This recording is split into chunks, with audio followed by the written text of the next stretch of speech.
All right, y'all. So I'm gonna be honest with y'all. This story has been like boggling my mind for what was it, the last month?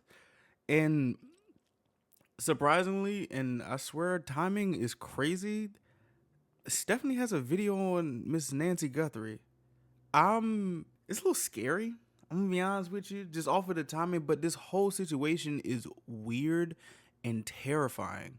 Bro, this is a bada boom and a bada bang, of course, but the title is The Kidnapping of Nancy Guthrie. Who's the man in camera? Why is the internet pointing fingers at someone?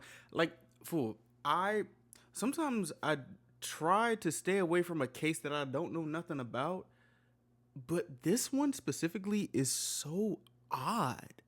Like, it's really odd.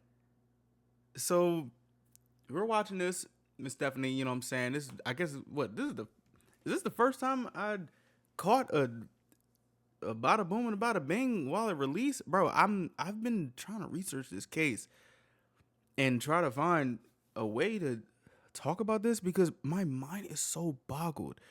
But we have one, so of course, as usual, shout out to Miss Stephanie, and we gonna see what the hell is going on, cause it got really weird. Oh my gosh. The thoughts, views, and opinions expressed by the host of this show are for authentic, honest, and entertaining purposes. Unless you don't think I'm entertaining. I repeat, this is my opinion. I am not telling you how or what to think or feel, but I do encourage you to speak your mind and have conversations. Just don't do too much. Also, this video is brought to you by Sebastine's Patreon, where you can access over 1,000 videos of exclusive content. If you want to subscribe and support this amazing community, click the link in the description below, and thank you for everything. Enjoy the video. I hope she's still able, to come back. This is crazy. Bada bing, bada boom. To anyone that may be involved, do the right thing. This is an 84-year-old grandma. You still have the time to do the right thing before this becomes a much worse scenario for you. February 9th, 2026, a shelter-in-place alert goes out to all of the local residents. Not only should you shelter in place, aka get inside and don't go outside, but also you need to urgently turn off the air conditioning in the building for the time being. What you mean? This is Tucson, Arizona. February 9th, 2026. Wait, hold on. Turn the air off in the building. In Tucson, Arizona? Turn the hoo-ha? Oh my goodness. Little hot. A high of 84 that day. It's actually unusually hot for this early on in February, but that is besides the point. The point is, stay inside. Turn off your AC unit. But if you really must peek outside your window and you're really unlucky, you've got sweat dripping down your nose and you see this outside, a dark swirling cloud just floating around and it's moving fast, going left, going right. It doesn't really have a strong sense of direction. It looks unpredictable. What is going on? If you decide to peek open the window to hear what's going on, it's like this humming noise. Oh, was it locusts? A strong, powerful, overwhelming buzz. It's a bee swarm. Oh, There isn't hell exactly no. a number count of how many bees there were. It's not like the bees are lining up to a census. However, a typical swarm is documented to have tens of thousands of bees. Yo, quick question. Back in when y'all was in school, were y'all the type of person to start tripping out when a bee is around you and start swatting at the bee, or were you the type of person to stand still? There were so many different type of people in school, and that when encountering bees, it was very interesting to watch.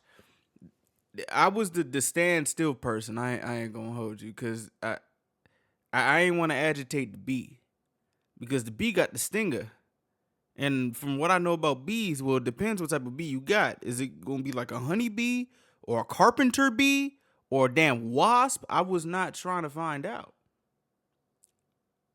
That just unlocked a childhood memory. Oh my gosh. And these ones in Arizona, they're called killer bees. Oh. They tend to be a bit temperamental. They will attack in greater numbers with less provocation. They could just decide that they don't like you, and they will chase you a quarter of a mile Oh, if they hell see you as a no. threat. Fuck that. Even if you're begging them to stop.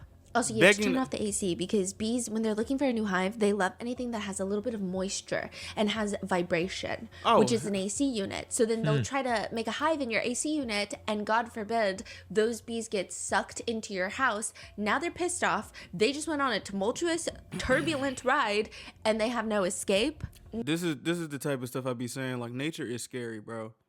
Imagine killer. First off, the name is Killer Bees. Killer Bees. Killer bees. And I gotta turn off my AC in Tucson, Arizona when it's 85 degrees outside.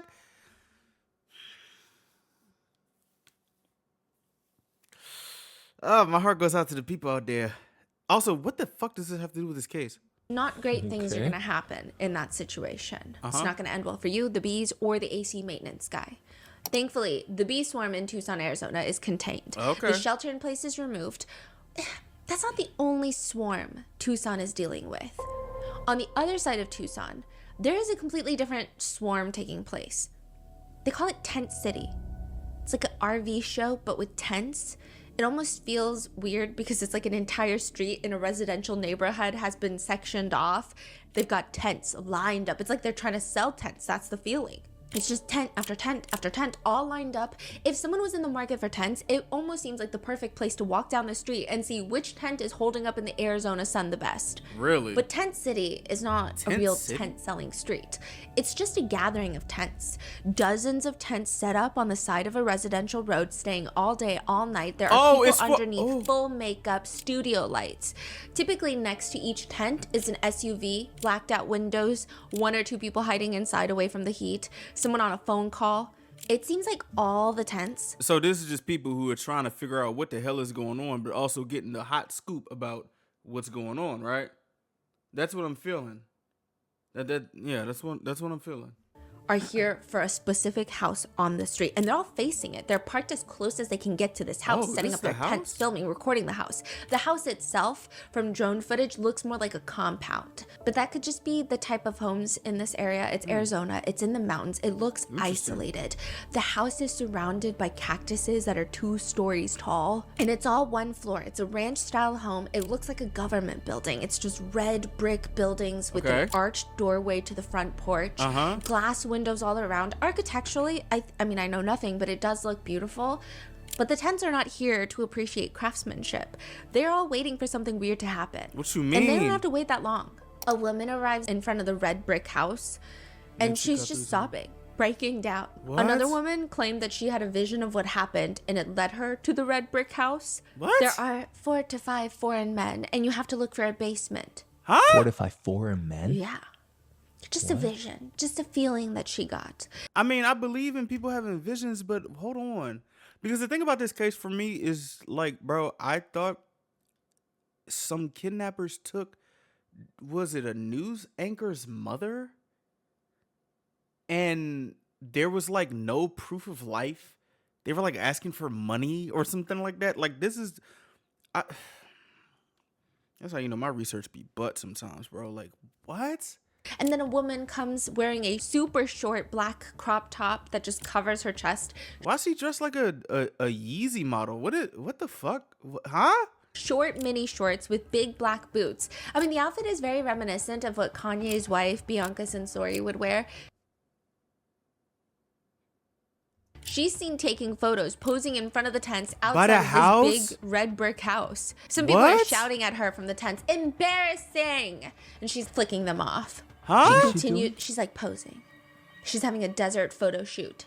In front of Miss Guthrie's house?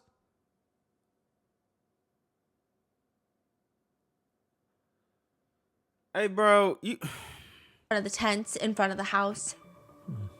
It's just a mess over in Tent City.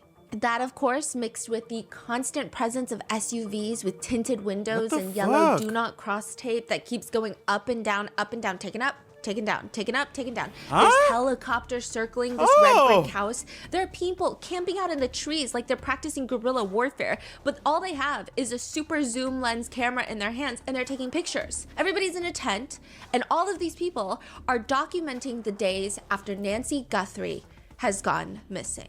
Nancy Guthrie, the woman that lived in the red brick house. She's missing, and they're documenting day 1, day 2, day 3, now going on over 30 days of her being missing and of her being taken from her home. And even with a $1 million reward, the head of the FBI getting involved. Oh, not this. We will investigate and ensure you are held accountable for your actions. Trump getting involved. But Oh my! I don't want to hear what he has to say. I don't give a fuck. Mute this shit, please, guys. Fuck. All right, sorry. Gosh, I hate when he talks. Damn. Sorry. Fuck. Still no solid answers. And when there's no solid answers, people tend to start creating their own.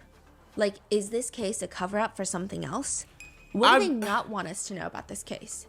This is the case of Nancy Guthrie and all of the conspiracies, speculations, and rumors, including, is this case used as a headline cover-up to bury everything else that has been happening in the U.S.?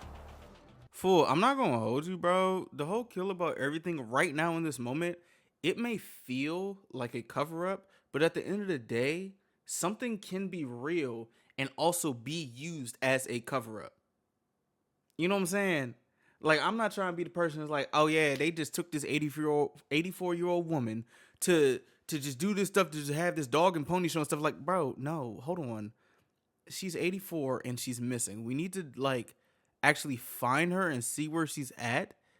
Like, I understand, no, with the people in office, all this other stuff. Oh, this is a cover-up for something. Listen, where is she? Okay? Talk about all this cover-up and stuff. This is an 84-year-old woman. The last thing I would like to do if my mama is missing is be put into a box of a cover-up that can add more attention to, you know what it probably adds more attention to. What's going on in the U.S.? Where is my mama at? Where's my mom? It's been 30 days. Where's my mama? Like, what the fuck are we talking about? Like, huh? It's like sometimes the internet be throwing me off, bro. Like, where the fuck is my mom at? Fuck all this internet. Where my mama at, nigga? Damn. Shit. I'll be damned. They try to use my mama kidnapping as a piece to cover up some shit. Nigga, where my mom at? Today's sponsors have made it possible for Rotten Mango to follow in Savannah Guthrie's footsteps and donate to NECMEC, aka the National Center for Missing and Exploited Children, in an effort to raise visibility and action for various missing person cases that haven't received widespread attention. This episode's partnerships have also made it possible to support Rotten Mango's growing team, and we'd also like to thank you guys for your continued support. And also, I'm probably gonna get irate during this video because this is crazy. I did not know that this could possibly be a cover-up. I didn't tap into the internet discourse because I heard about this. I did a little tiny research and just like, what? Like, why is this salacious shit going on, bro?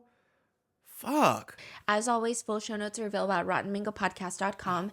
Today's case involves mentions of kidnapping, not of minors, but of elders, which is still a very vulnerable population. So if kidnapping, elder abuse is sensitive, please watch with discretion. And a few housekeeping disclaimers. Statements and quotes may be condensed for brevity, and everyone is innocent until proven guilty beyond a reasonable doubt in the court of law. Okay. We tried to touch base on everything in this case as neutrally as possible. There has been a lot of internet debate and discourse about who could be possible suspects, but I do want to mention that there have been no suspects named by any law enforcement.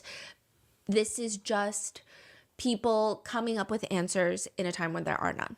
So with that being said, if you have seen anything, please call the FBI at 1-800-CALL-FBI or online at tips.fbi.gov. Yeah, call them people, bro. I ain't gonna lie to you. At this point, you need to call them people. It's been 30 plus days. So with that, let's call get them started. people. I think tall people are scary. Girl, what? What are you talking about? How tall is Stephanie? Wait, I don't count myself as tall, so fuck it. Okay, to clarify, I think abnormally tall people are scary. Okay. I'm not even talking like humanly tall. 7 feet, 8 feet. I've never met people that are that tall. I have. It's actually really fucking scary. It's pretty terrifying. I'm gonna be honest with you. But even the tallest man in history, like which is close to 9 feet, Robert Wadlow, I don't think he's scary. I'm talking even taller. What you There is mean? something about super tall human-like forms, I think, that just freak people out. It's the center of a lot of urban legends and stories. Slender Man, skinwalkers, technically Bigfoot. But even Girl, those what? are rarely 40 feet tall. 40 feet tall is like a 4-story building. If you're walking in a neighborhood at night and you see this shadow of a 40-foot figure with 3 arms sticking up into the air, I would probably scream. But I also don't live in the Catalina foothills, and I've never seen a saguaro cactus. These cactuses are huge. Oh, They're 40 hell. feet Oh, tall, my and they look kind of gosh. human in the night.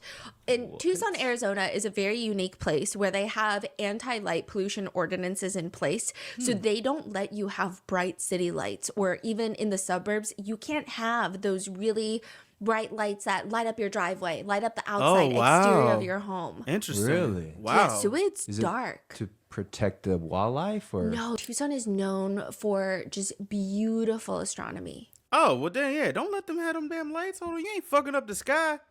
The sky in other countries, nigga, I can't even see stars no more. Don't have them have no lights to mess up no type of astronomy. Shit, that's beautiful as hell. Oh, I see. Huh. So you can go there and the sky is stunning, but it's not bright that it's just like reflecting everything onto the street. There's no street lights in most residential areas. It's dark. And so you've got that coupled with these 40-foot tall saguaro cactuses. It's an interesting environment. The Catalina foothills specifically tend to have nicer homes. It feels kind of suburban, but not suburban. I know with this case in particular, a lot of people thought that Nancy Guthrie was just living in like a regular residential neighborhood where the houses are kind of close together, which comes to the question of why did anybody not see anything? How does that make sense? These houses are sitting on a 1-acre lot. You don't see your neighbors from your own house window. If you're standing in your backyard, it's highly unlikely that you'll spot a neighbor. Okay, I'm gonna keep it P with y'all. I don't know if I told y'all before, but when I was a child, my house was robbed twice as a kid. And I lived in a suburb. And from what I know, or from what I was told, like flocking isn't a thing where I lived at. Flocking is like you can look up what flocking is. I don't really want to give a insight type of thing. Usually that's a thing over in like LA and stuff like that. But like from the stuff that I was told and from growing up is like if somebody like goes at your house, they're obviously you're like staking it out. People don't go to random ass houses unless you're like a flocking type of like not state but like an area, something as specific as a acred house. To me, my mind literally goes to this has been a house that's been staked out, and this is a house that there has been a plan for something to happen. Because like what was the couple things that happened when Drake's house got shot up, or Rihanna's house, like that lady shot at Rihanna's house. I think she was like in there with the kids and stuff like that. Like, bro, the scariest thing is having a house where people know your exact house. Like, honestly, to me, having like my house on Google is like a very terrifying thing. Because like nobody's you can have as much security as you can. Shit can happen. And now people's like people are just like doxing people. They've been doxing people for years. It's just like, bro, niggas can catch you slipping for real, and it's really fucking scary. It's really, really scary, bro. But in terms of like specific types of houses, maybe I could be wrong, but from what my brain and me growing up is like, somebody staked this house out. Because this don't seem like something that's just like a snatch and grab. And also, it's an 84-year-old woman. Why are we kidnapping an 84-year-old woman? And also, why are we keeping her for 30 days? Plus 30, like, this is, I'm not used to stuff like this, so please excuse my ignorance, but I'm not used to stuff like this. Even if you go to the front yard, most of the homes are so deep into the lot with a ton of cactuses and brush just like in the front. You don't even see anyone at the front door if you're driving by. Oh, shit. It also doesn't help that there's no street lights, and it's also very scary at times because everything in the area has thorns, cactuses that are taller than people. Everything is pokey. You can't even take your dog out. Damn. And it's in this neighborhood that a member of the very well-known Guthrie family is kidnapped from Guthrie this red family. brick house. Okay. And all we have is the doorbell footage. We don't even have the doorbell. The doorbell is gone. Whoever did this appears to have, though it's unconfirmed, a lot of things are unconfirmed, ripped off the doorbell and Nigga, what? You ripped off my fucking doorbell? You ripped off my doorbell? taken it with them. So Did naturally, someone like yank the Ring doorbell off the wall? yeah. Or did they like do the, cause aren't like Ring doorbells like, it's like the mount and then you put the, and it's like somebody could like at least like jimmy up the thing and take it out? Nigga took my fucking doorbell, dude. Like what? Google Nest, but yes. Google Nest. Okay. So naturally, the footage is in all black and white. The camera captures the arched brick entryway and this small porch area before you get to the front door. And there is a man fully clothed, ski mask with just the eyes and the mouth cut out, What? walking up to the door. Off the bat, there are a few startling things to note in this footage. He seems to have a really full backpack on. The backpack looks stuffed with something, and probably nothing good. And then there's a gun holster right in front of his crotch, which is an odd placement. He got a gun holster by his meat? What the hell? What? What? Nobody puts a gun holster right in front and center. Nobody, Yeah, like what? nobody wears their gun like that. It's such an odd thing to do unless you really just want to look as terrifying as possible. You don't look terrifying. You look silly. If you pull the shit out, you gonna shoot your meat off. Like what? That don't. Well. I mean, I can't think of any other reason. I think walking up to a woman's home dressed as such with a gun placed on the groin area would add an additional terrifying element. Yeah. What? Side note, it is also believed that the front holster, the gun holster, was made for a longer barrel gun, but the gun that they had in was a small semi-automatic gun. So it's not like safely secured right in front of their crotch. He has gloves on and a flashlight inside of his mouth, and he's using that to guide himself in the dark. We know based off the footage, the suspect is around 5'9", 5'10". They have an average build. They had an Ozark Trail hiker backpack that you can buy exclusively from Walmart. Okay. He walks up to the front door. He's very casual. He isn't constantly glancing around behind him to check if somebody is driving up or is on the road. He seems like he's at least familiar with the front door. Whether that means he's seen pictures of it, gone there before, went there last year trick-or-treating, like we don't know. It's just public speculation, but it just seems like someone that has seen this door and knows exactly what to expect, except it doesn't seem like he expects a doorbell camera. Huh? He tries to cover the Google Nest front doorbell camera with his gloved hand, so he keeps like shoving his hand in front of it. Okay? And then later he walks back out of the porch to go grab some foliage, some leaves, some branches, some flowers, and then he tries to shove it into the camera to cover it. And when that doesn't work, it's presumed that he just rips the camera from the door, disconnecting it entirely. And once that footage disconnects, Also, it's just him. It's just one person. It's just one person.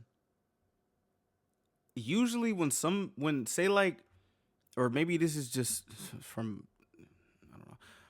Usually if somebody's trying to rob a house, it's not just one person. Are there any times where you see somebody or see any type of things of people robbing a house, it's one person? Just one singular person. And let's put aside the part where he's wearing a Kodak Black mask. First of all, I never know they even made like ski masks like that with the eyes and the mouth cut out anymore. So that's kind of odd to me, because like in the ski mask era, usually it's the ski mask here, no mouth covered, but he had the cutout of the mouth.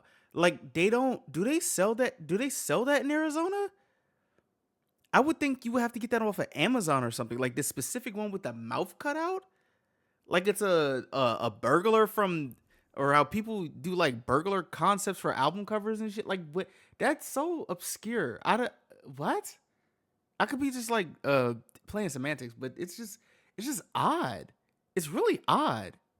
The only thing that the public will know soon after is that around 2 in the morning, February 1st, 2026, Nancy Guthrie, the woman living alone in that house, will be gone. What the And there fuck? will be droplets of blood on the ground. Oh of my the front gosh. porch that are confirmed to belong to Nancy Guthrie. What? The Guthrie family are very well known all over the U.S., but especially so in Arizona. So the family consists of Nancy and Charles Guthrie.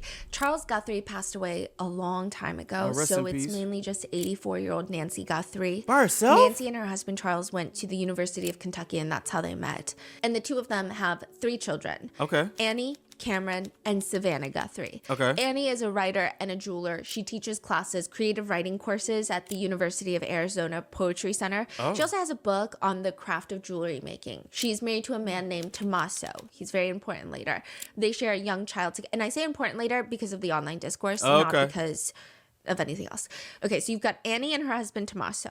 Tommaso. Then you have the next child, Cameron. He is a former pilot of the Air National Guard. So he retired as an F-16 pilot. Wow. Then there's Savannah Guthrie. She is an attorney. She's also a massive TV anchor. So she previously worked at Court TV covering a lot of criminal cases. Really? But now she's most known for being the co-host of the Today Show for NBC. Okay. Mom, you ready to cook? I'm ready. And just because everyone's partners are being, poken about and brought up, Savannah was previously married to a BBC journalist, Mark Orchard. Then she divorced and remarried to a man named Michael Feldman, who is a Okay. political consultant. They also have young children.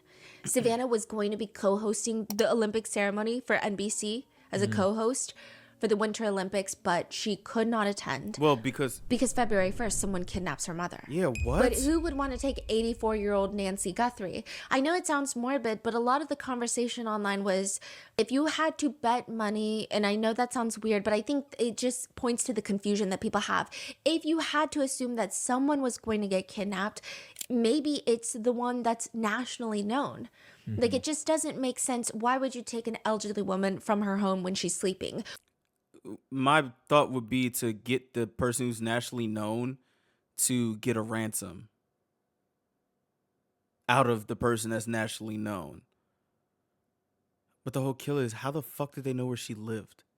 What do you want from her? She can barely walk 100 feet on her own. Now, I will say that she is 84, but all reports and the Guthrie family have been steadfast in the fact that she is so mentally sharp. Yeah. She's all there, like cognitive. Yeah, I ain't gonna lie to you. Hey, just because you 84 don't mean nothing. My grandma's spry as hell, still sharp as a knife, man. Shout out to my grandma. Her birthday passed. You know what I'm saying? Cognitively, she's sharp as a tack, but she does have mobility issues. Okay. And she is on medications every day. And that's another thing. She can't walk on her own. She's heavily, needs these medications. She has a pacemaker. This is a high risk crime. What would be the purpose? What's a pacemaker? I think it's like it helps your heart pump. Oh. Yeah. There are a few things that almost all ransom notes have in common. And I think it can be tracked and studied by authorities because you don't see a lot of cases of kidnapping a human for ransom, but you do see a lot of cases these days of hackers sending ransom notes with threats of going public with security breaches, data, information, personal accounts. And each ransom note has a format that it follows because ransom notes are not in the business of standing out. It's not about the stylistic word choices or the plot. It all starts with communication. It's the claim. We have something valuable, your asset in our possession, whether that's a human, whether that's data, whatever it may be. Then demand, deadline, and threat. Okay. What do they want in exchange for their claim of possession? Typically money. And more often than not, they're very specific. They don't want things to get lost in translation. They don't want it to go to some random dude because you got one number wrong in the bank account. The more a ransom maker has to contact the victims, the more chance that they're going to get caught. So they will tell you the exact value, payment method, how to deliver the payment, and then the deadline. They will give victims a range typically of 6 to 20 days as the deadline. And then it's the threat. For example, John Benet Ramsey's ransom note read, "Any deviation in my instructions will result in the immediate execution of your daughter." I wanted to check out that case too because I'm hearing some stuff about that man that has something to do with this. I don't really know this case like that, but do want to learn about that. That was like a thing last year, because didn't a documentary come out about John Benet Ramsey? I believe so. Speaking to anyone about your situation, such as police, FBI, will result in your daughter being beheaded. If we catch you talking to a stray dog, she dies. What, bro? Ransom notes used to be handwritten, but nowadays most ransom notes are in the form of an email sent to the victims or the targets, the ones with the money. Email? Except in Nancy's case, it just gets strange. February 1st, she's kidnapped in the middle of the night from her home. The night of February 2nd, so almost a full 24 hours later, a local news station gets an email submitted into their tip line. It's like their tip suggestions. It's not even a physical note in an email. It's not even a PDF attachment. I mean, I don't think anyone was expecting a DocuSign. However, the ransom note comes in the form of a literal form. So we have this on our website too with the show notes. You can submit a case request. It's like, please enter your name, the case suggestion. What the hell? Your email if you'd like. It's like a form. It's not an open email where you go into your own email account and then send an email. A local news station in Arizona gets a form submitted. And it's the ransom note. But how do we... Oh. We don't know. Because that way it's hard to track who sent it, right? But Yeah, how and they though? did use like a VPN to track their Oh IP. my gosh. The details of the note have not been made public, but it has been reported and confirmed by authorities that it is a ransom note. Is it a legitimate ransom note? That's to be determined. However, Wait. it is a ransom note. But say if it's wait, hold on. Is it a legitimate ransom note? The thing is, like, you know how like there are some people who on the internet that will do some boneheaded shit and try to like make a threat in a certain type of forum? Why specifically this forum would it be like this forum of like the you know how I forgot what it's called. It's like the things like what she just showed. Why would they specifically do that if they're like playing games? Because they would have to know where that is. And that's something that you know when you like look for it. Like I don't know nothing about like, you know, like well then if it was something that goes up on say the Today Show, then they will tell them where they can put the tip line at, and then the tip line is okay, well then that would make more sense.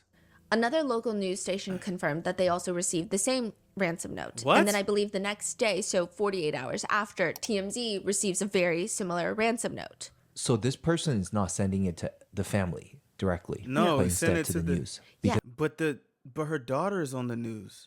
Because they want publicity. But don't you think that's weird? That is weird. Yes, why, it's why are you asking for weird. publicity rather than money? Okay, so that's why a lot of people think it's weird too, especially former law enforcement.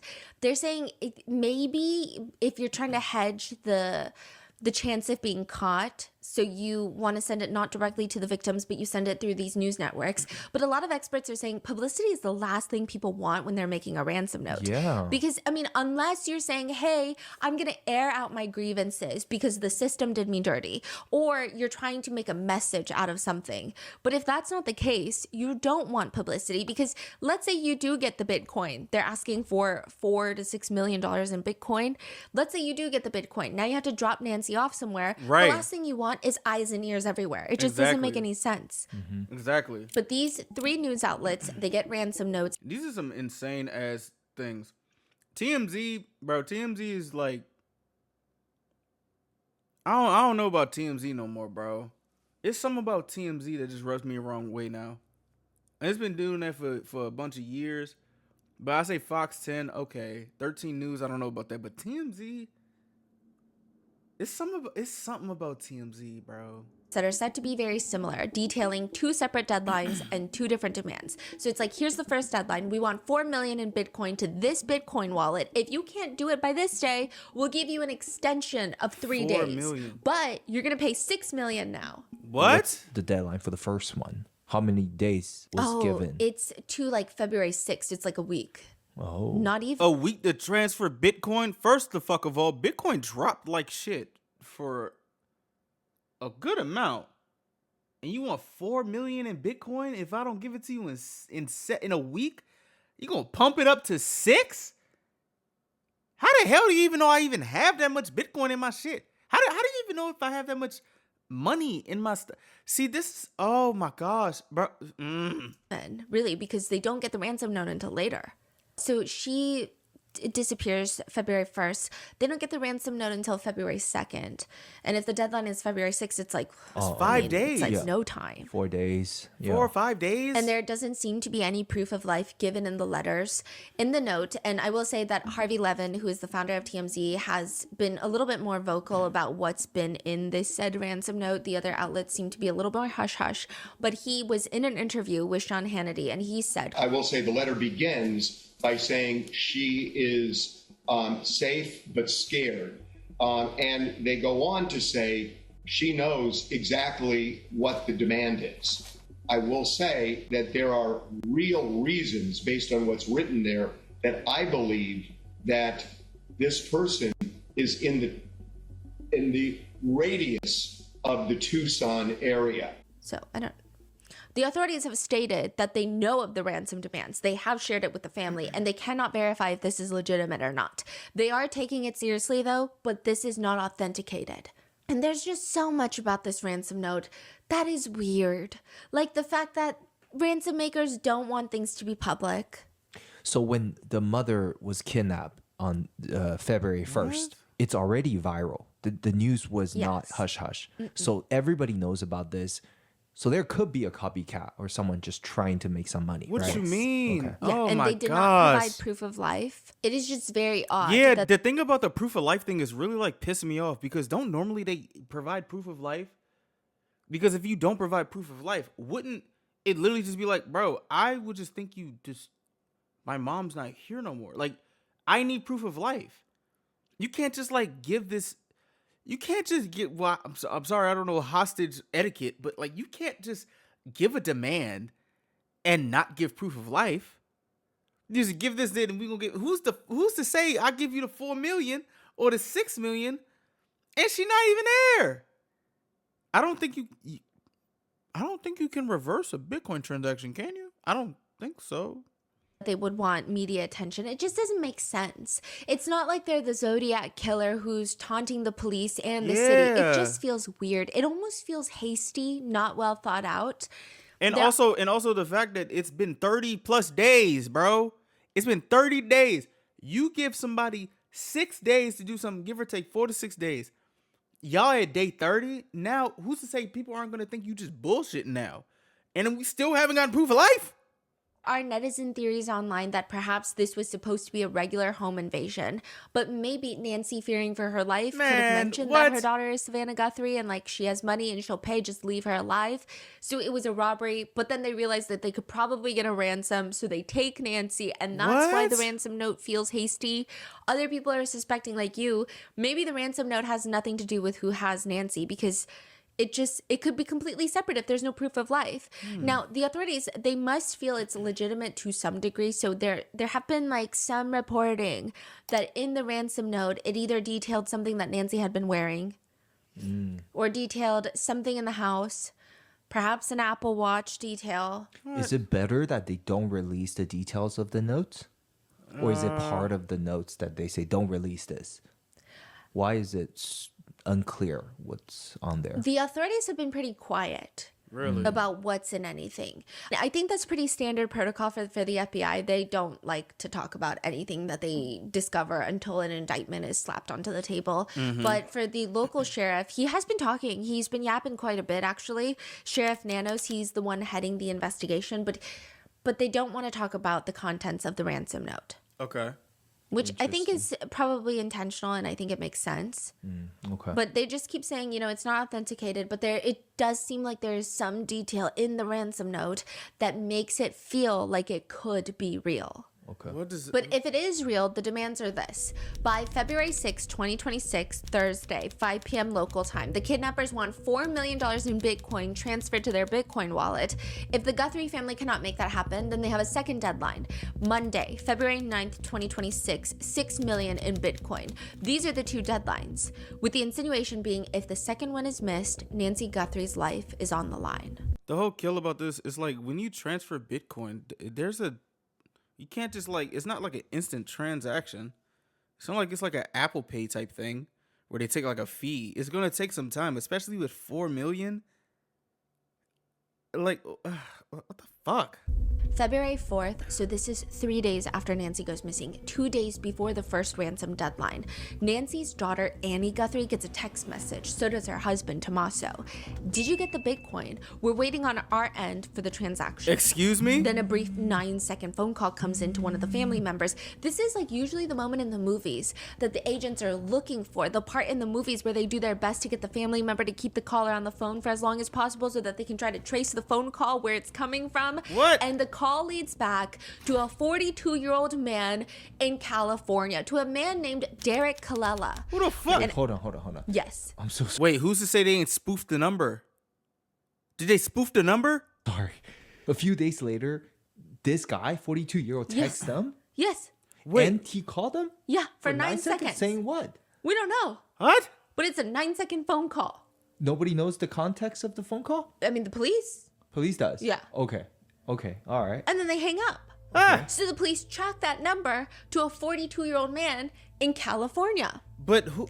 Authorities immediately arrest him, and he's read his Miranda rights, and they're like, where is Nancy? And Derek pretty quickly admits he doesn't know where Nancy is. Did he send a message or did he? Yeah, he didn't send the ransom note. He sent that text message. He said that he was keeping up with the information online and he heard about the ransom note and he was watching TV. And he just wanted to see if the family would respond. What? That's See, bonkers. So How did he even find their numbers? Like on one of those... Google? Yeah. What the That fuck? is... What? Yeah. And he... I do think that Derek is all around a horrible human being. Just a few months ago, October 2025, he was accused of stealing unemployment benefits from the LA County's DA's office where he worked as a clerk. Oh, He excuse was charged with 1 felony count, grand theft, and 1 misdemeanor offense. Adding to that He now works at DA's office? as like a clerk. He did when he Yeah. was fired, yeah.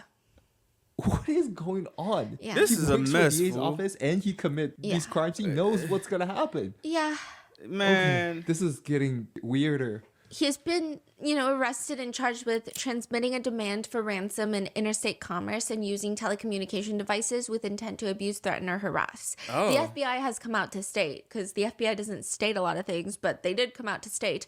To those imposters who are trying to take advantage and profit from this situation, we will investigate and ensure you are held accountable for your actions. But this Okay. doesn't mean that all of the ransom notes are fake, right? I mean, just because you have one imposter, he's clearly not the one that sent the original ransom notes to the media outlets, right? So here's what we know. There are 3 detailed ransom notes sent to 3 media publications that all seem similar. Right. Those ransom notes have 2 deadlines and demands, $4 to $6 million in Bitcoin. Okay. There's no proof of life. There's no pictures, videos, or anything of Nancy that would indicate that they do in fact have her and that she is in fact alive. FBI, however, is taking it very seriously and they have not authenticated it. Then Derek gets arrested because he saw the news about the ransom notes and the Guthrie family ransom. He finds Annie and her husband's numbers and starts texting them, hoping to get some Bitcoin in his wallet. He is not the author of the original ransom note. So he just a grade A dumbass. That's just what we said. That's what's happening right now. He just a dipshit. A dipshit stick. That's what he is. Just a dumbass, a dumb fuck.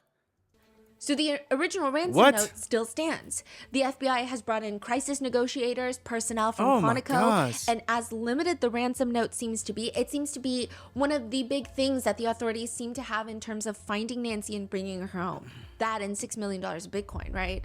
The Guthrie siblings, Savannah, Annie, and Cameron, have come out with a video, which we're going to go over in a second. We're going to go through all their videos, but they have been pleading for the safe return of their mother. They have explicitly stated that they are willing to pay, but they just need proof of life. They also mentioned with technology these days, even if they were to receive a photo or video, I mean, the insinuation being, even if they did get something, it would take a lot of work to verify that it's a real photo, which has not been altered, which has not been created. I'm sure the FBI would hopefully have a good grasp on that, but they haven't even received that from what the reporting seems. And it's all made more confusing because there is a 41-minute window where the intruder gets into the house and then presumably leaves.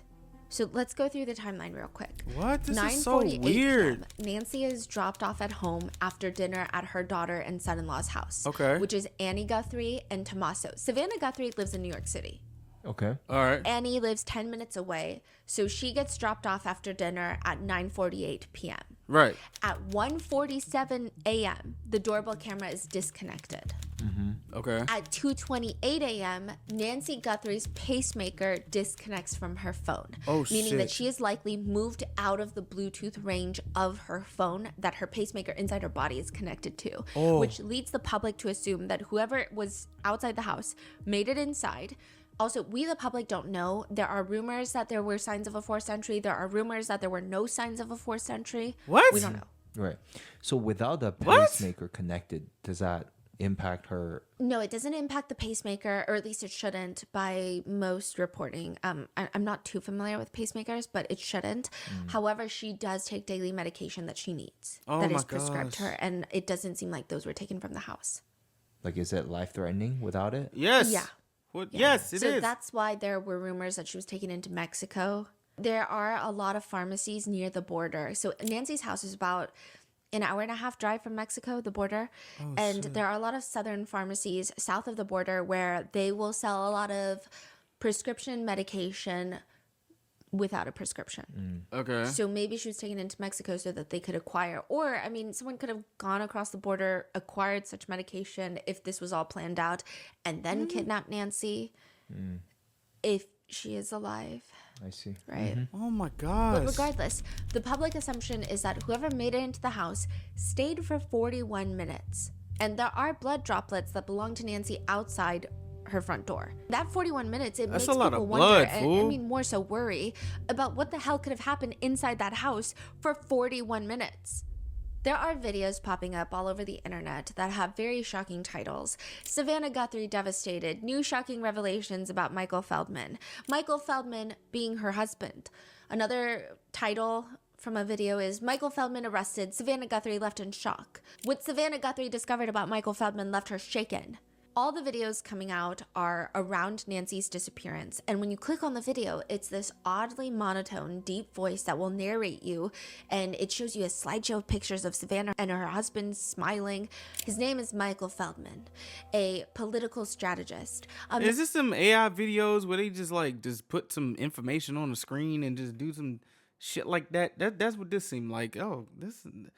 Man, oh my Man gosh. who was once at the very center of her world, and now new revelations are surfacing that are putting a very different picture of who he really was, what their relationship truly cost her, and what sources close to Savannah are now saying she is absolutely devastated.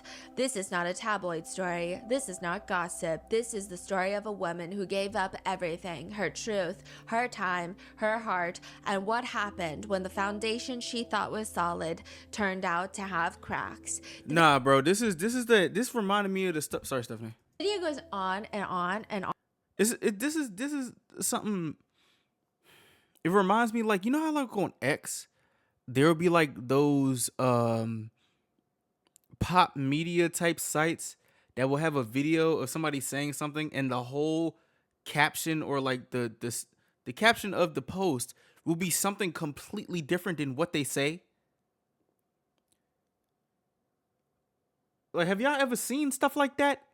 I be seeing that sometimes, and I look at the video, and they don't even say the shit that's up the top right there.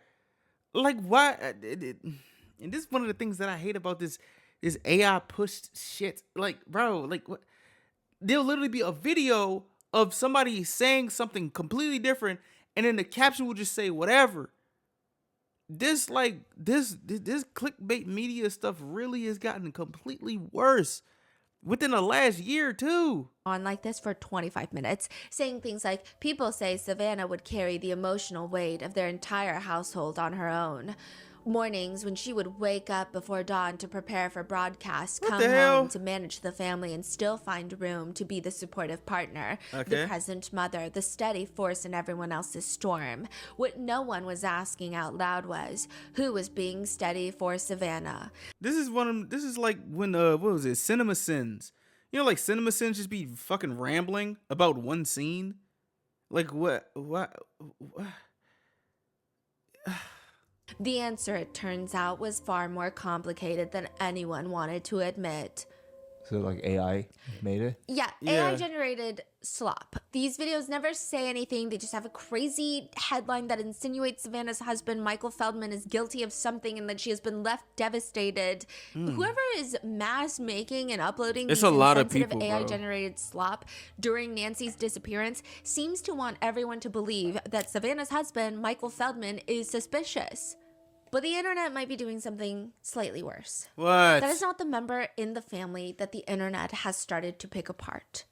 Out of all of the Guthries and the extended family members that are public facing, there has been one individual that has been regarded as a person of interest by the internet, not the police, not the authorities, but by people online. And that is Annie Guthrie's husband, Tommaso. So this is Savannah Guthrie's brother-in-law, Nancy Guthrie's son-in-law.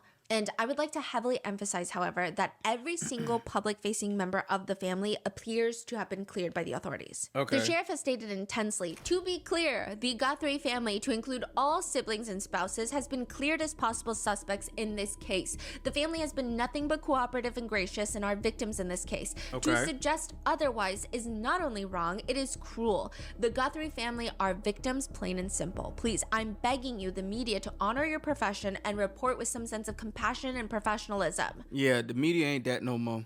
That shit ain't that no more. Interesting. The only reason that I'm covering the conversation around Savannah's brother-in-law is that so much of the discourse online seems to be about him. And to be comprehensive on covering this case, I think it would be a disservice to not address what the online conversation has been taking place. Okay. And when I say online conversation, Reddit and TikTok, but even mainstream media channels. I have a pickle to pick about this. What? Legacy media has taken to try and rewrite the way all of this has unfolded, which is annoying to say the least. I think there are a lot of independent journalists and even content creators, and I'm not even saying myself, but other people out there that have been trying their best to maintain a level of professionalism while being transparent about their standing on political issues, being more vocal about standing on political and all of these time pertinent issues that are impacting everyone's lives, not only in this country, but countries all around the world, that are doing it in a way that is consumable. And there are some legacy media outlets that tend to be a bit more highbrow, or depending on who the giant corporation, the media company supports, you have a tint of all of that mixed in with their reporting. And just like how there are shit news anchors, there are shit content creators. However, legacy media has stated that... Fool, I'm gonna be honest with you, bro. I have not seen this much people like report on stuff. I was talking to Kyle about this yesterday. Like the amount of people that will do like the do like a news story and it's like a green screen and it's like their face at the bottom and they just like saying stuff. The amount of people that you will see back to back to back to back to back. Like, bro, I have found so many new people that just come across my eyes. It's just like these people literally not only say the same stuff, but it feels like, as like, you know, because TikTok has gotten very, very influential in terms of like legacy media, bro. You know how many times you see viral shit on TikTok literally be on... I don't watch the news for real, but like I get word about like stuff that's being on the news, like say like CNN or just like it's just something about the media that's like so ass now. Like y'all saw the White House post that shit on X. That's what's... Y'all seen the White House post, bro? Have y'all... Please tell me y'all seen this. Like this isn't normal. This stuff is not normal. Like there's literally... You would think like the people on social media, I would say before all this AI slop shit became a thing, like say like 2 years ago or say 3 years ago, people used to trust the people on X.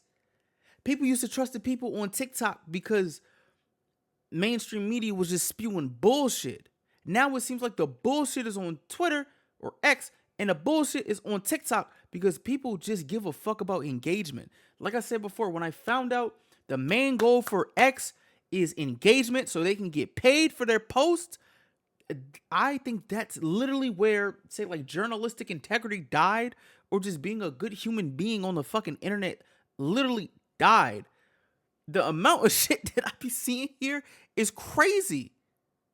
It's crazy. And at the end of the day, it's like, I'm not going to lie to you. I kind of think like that is like designed. Because Twitter used to be the place where you get your real news, because we couldn't trust mainstream media. Now I feel like within the next year, you can't even trust Twitter. People are asking Grok to provide context, to provide information more than Google, my nigga. Like, oh my gosh. Oh my gosh, this is a lot. And this is happening in front of all of us. And I know I might sound like an old person, but I'm not that old, bro. Like, it's literally happening in front of us. This is crazy.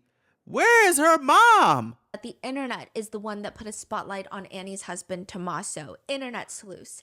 And I would like to say that is false. From what we can tell in our research, there are two very experienced hosts, news anchors, Ashley Banfield and Megyn Kelly. Regardless of what you think of them, I would say that they both lean more towards legacy media, traditional media. They both come from traditional media, even though they both have their own uber successful podcast now. They are more synonymous with major news networks than a YouTuber would be. They are the ones that, from what I can see, were the first ones to put Tommaso's name out there as being someone who might be considered a person of interest. Oh, shit. I believe Ashley Banfield stated that she is a high-level source that informed her that they are looking into Tommaso. Her words were actually a little bit stronger, saying that he is considered a suspect. Nancy Guthrie's son-in-law, that would be Annie's husband, Tommaso Cioni, age 50, from Tucson, Arizona, married to Annie P. Guthrie, Savannah's sister. And my law enforcement source tells me that Tommaso Cioni is the prime suspect in this case. Wait. You know how, like, bro, oh my gosh. And I don't know, I think this is because, like, sorry, Stephanie. I would say the thing about, there are some, like, pacifying words that these journalists do, or these people, regardless if you're legacy media, regardless if you're a TikToker, regardless if you're all this stuff, there's a pacifying word. It's my sources. I swear, people can literally get away with the my sources thing because a real journalist does not reveal their sources. And hey, I could be wrong, but from I'm gonna say my sources of people who are like journalists and stuff, like that's like a thing. But as I'm a person like that's tapped into hip hop and stuff like that, there's something that feels like it's like meshing together. It's legacy media and social media both providing salaciousness as king. Like, if you sprinkle in a little bit salaciousness, fucking what? Fox, CNN, like they turn into Inside Edition. Like back in the day when I was a kid, I knew the difference between Inside Edition versus legacy media. Now it seems like legacy media and Inside Edition are the same fucking thing. Like that is that not crazy? Is that not crazy to y'all? I don't know. I'm a little nervous about all this stuff, bro, because shit about to hit the fan soon. That's what I think. Shit is literally about to hit the fan. But as like all this AI stuff is coming out, all this type of stuff coming out, and also people's integrity in terms of like the people who are supposed to be journalistic and everything, it seems like the integrity is going down, and the salaciousness is going up. When shit hits the fan, people are not going to know what to believe, and it's going to be scary. Like literally, like do your own research might not be as cut and dry as it used to be. Because there's people on the internet who are, it be regular people who be saying some dumbass shit. They'll get 100,000 likes and the comments just be agreeing with them and it be completely wrong. Fool, is that not scary, bro? Or did y'all just don't care?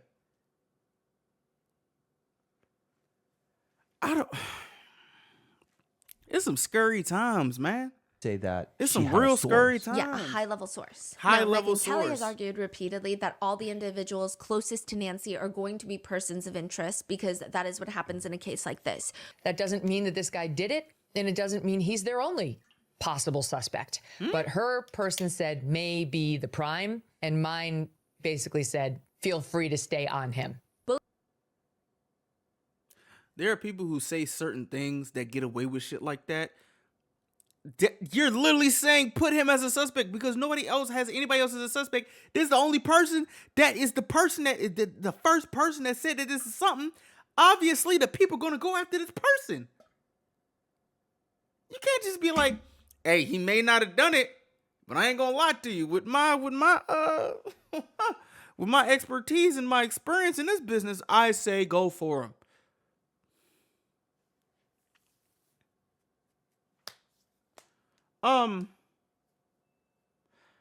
Again, does that not sound crazy? Does that not sound crazy? Both of them have their in-depth arguments on why they believe Tommaso should be looked at by law enforcement.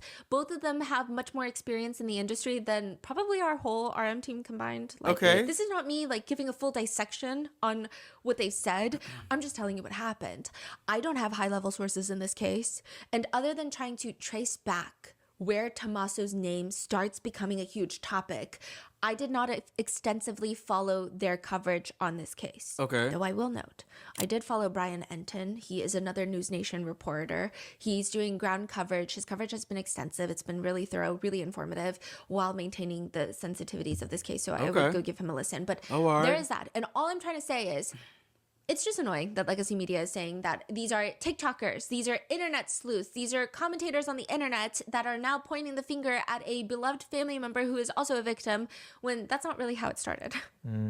They brought up his name, and then the police came out to say they have been clear. Stop talking. Yeah, so I will say that there probably was internet whispers on Reddit and other forums and threads where people were like, oh, well, maybe we should look into the family members and A, B, C, and D. But I think that anytime someone says something like that, it does tend to get shut down by people who are like, hey, I don't think we should comment things like this until let the investigators do their job. The FBI. But then Ashley Banfield came out to state, and this is just an opinion of mine, that she has a high-level source that told her that he is being investigated as perhaps a person of interest. I think because she has such a good reputation, rightfully so probably, that people were like, oh, this must mean something. Like a high-level source, it must be true. Like, this must be what's happening. And so people just went free-for-all on Tommaso. And I believe that's why some people who have this level of influence should literally, watch what they're saying. Have some, a little bit more art to what you're saying. Because I think you should know, because we have been holding celebrities accountable with their influence of the things that they say. Somebody who has a level of influence like this should also just be like, come on, gang, hold on. Hold on. Are they actually doing it or not? But then again, they could, but I feel like it's playing a dangerous game too. What if you're wrong? You know what I'm saying? What if you're wrong? Then what? It's just we got the next story, so but if you're right, the reward is probably not even as crazy as the risk. The risk and reward probably is the same thing. You just add to your reputation, but if you're wrong, some people who hold your reputation could literally just be like, well, she was wrong this one time. She been right these other times. Just because she's wrong is this, is that, and the third. That's why I say this is a scary, slippery slope, bro. Is how I could trace it back. I could be wrong. And this giant conversation has erupted. Whether it's because of Ashley Banfield or not, I cannot tell you. But it has now been a huge topic. Oh, my gosh. The conversation is still developing even after the sheriff cleared the family members. Because netizens are wondering, how can people be cleared when it appears that the sheriff's office doesn't even know what happened the night that Nancy disappeared? I'm pretty sure family members can be cleared by airtight alibis. There have been reports that police are using polygraphs to clear people, which people have opinions about, but that has yet to be confirmed. But some netizens who are married to the idea that someone in the family had involvement, they think it's odd that the sheriff can clear a family. They also think it's odd that the FBI did not clear the family. Everyone's creating arguments online, and I'm just trying to give you a neutral overview of the conversation. I A lot of respect it. netizens bring up past reporting and past pressers that the sheriff has done. So, for example, there is a comment that the sheriff made in a previous press conference where he says, you know, it goes back to what we talked about. Nobody's eliminated, but we just really don't have enough to say this is our suspect. Wait, nobody's eliminated. What does that mean? Nobody's eliminated as a suspect or eliminated from this earth? What the hell that mean? What? This is our guy. We know, or our gal. We just don't know that. Or gal. And it's really kind of reckless to report that someone is a suspect when they could very well be a victim. So a lot of people took that last part of either a suspect is a suspect or they're nobody, but why would a suspect also be a victim? Unless maybe you're a family member. So people have been ripping that apart, but he did plead with the media, quote, I bring to you, to the media, I plead with you to be careful of what it is we put out there, because we don't have anybody here listed as a suspect. And you could actually be doing some damage to the case, but you could do some damage to that individual too. All right, so, well, for one, the internet does not give a fuck about individual people.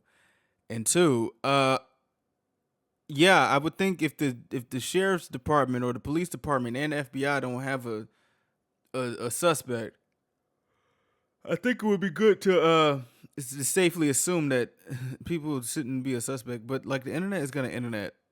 And it really is kind of bad.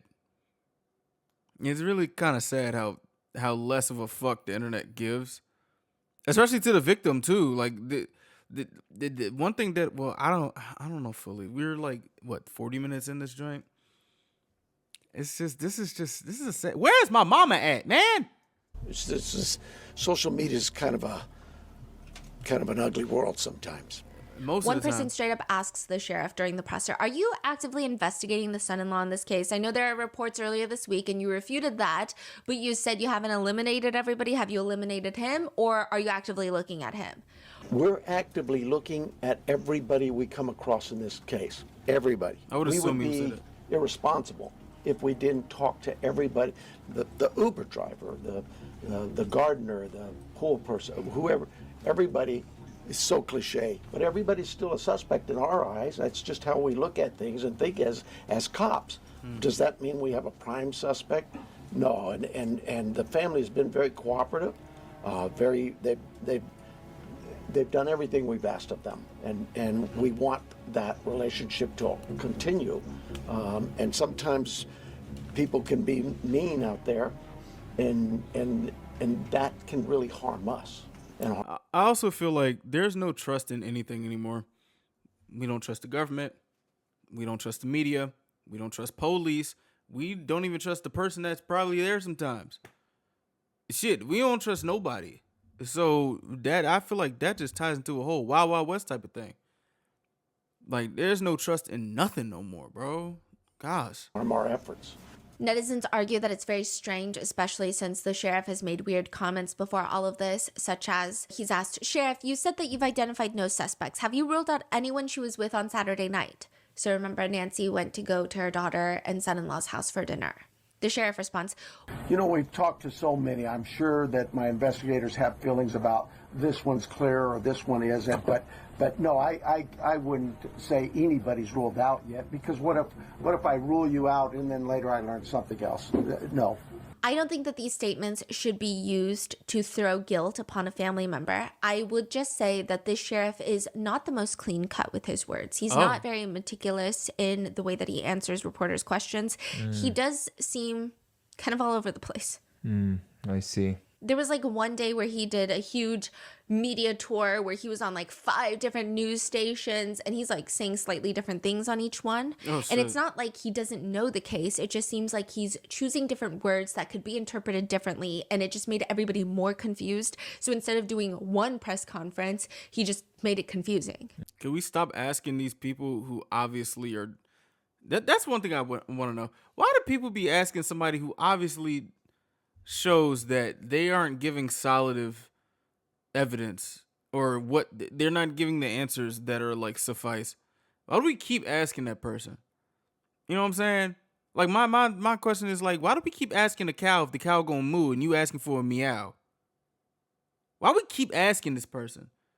I would say like if it's the head person, then understandable. But if he just gonna keep mooing and we looking for a meow, ain't gonna do nothing but just add more people to just this motherfucker that keeps mooing. Like it's just so weird. This whole case is so weird. But with that statement, he could be talking about other people that Nancy was with Saturday that we just don't know about. Nancy's last hours being seen alive. January 31st, Saturday, 5:32 p.m., Nancy gets an Uber to her daughter Annie's house for dinner. Okay. She takes an Uber there. She can't drive. And once she gets there, she hangs out, plays games, and hangs out, eats dinner. And then around 9:48 p.m., Tom, Nancy's son-in-law, Tommaso, drops her off at home. Right. And I think she has some sort of smart garage because there's indications that the garage door closes at 9:50 p.m. So I'm sure if there's a log, it's like a smart door. Okay. Then 4 hours later, the doorbell disconnects. And then at 2:12, software detects someone on camera. And then 2:28 a.m., her pacemaker disconnects from her phone. So again, 41 minutes. Now, the rest of the night continue. The next morning is Sunday morning. Nancy goes to her friend's house, and I assume that she Ubers there. And they all watch Savannah Guthrie's church in New York City. I guess it's like a mega church. They do live streams. So she watches that live streams with like her buddies. Like you're saying every Sunday? Yes. Right. So she doesn't go to a church physically, but she goes to like her girlfriend's house and they all watch the live stream of a church service. She doesn't show up for that live stream and they start calling Annie because they're like, your mom didn't show up. Where is she? Annie goes to Nancy's house and 7 minutes later they call 911. Annie has been under fire by commentators online because I mean there's like a whole theory about the pacemaker. So the pacemaker, a lot of people in the medical field have come out on Reddit, and I mean, take this with a grain of salt. Again, I don't know anything about pacemakers, but they're saying that when you have an elderly person connected to a pacemaker, the closest living family member also is connected to their pacemaker. So if the pacemaker disconnects or something happens, the closest living relative will get an alert of that. Like, what good would it do if Savannah Guthrie gets an alert of that in New York City? She's going to fly to Arizona. Like, by that point, a lot can happen. So would it not make sense that it would be Annie that gets an alert on her phone? Right. And maybe she didn't see it at 2 in the morning. Yeah, I was about to say. What? But how come she didn't react before the church lady said something? So say,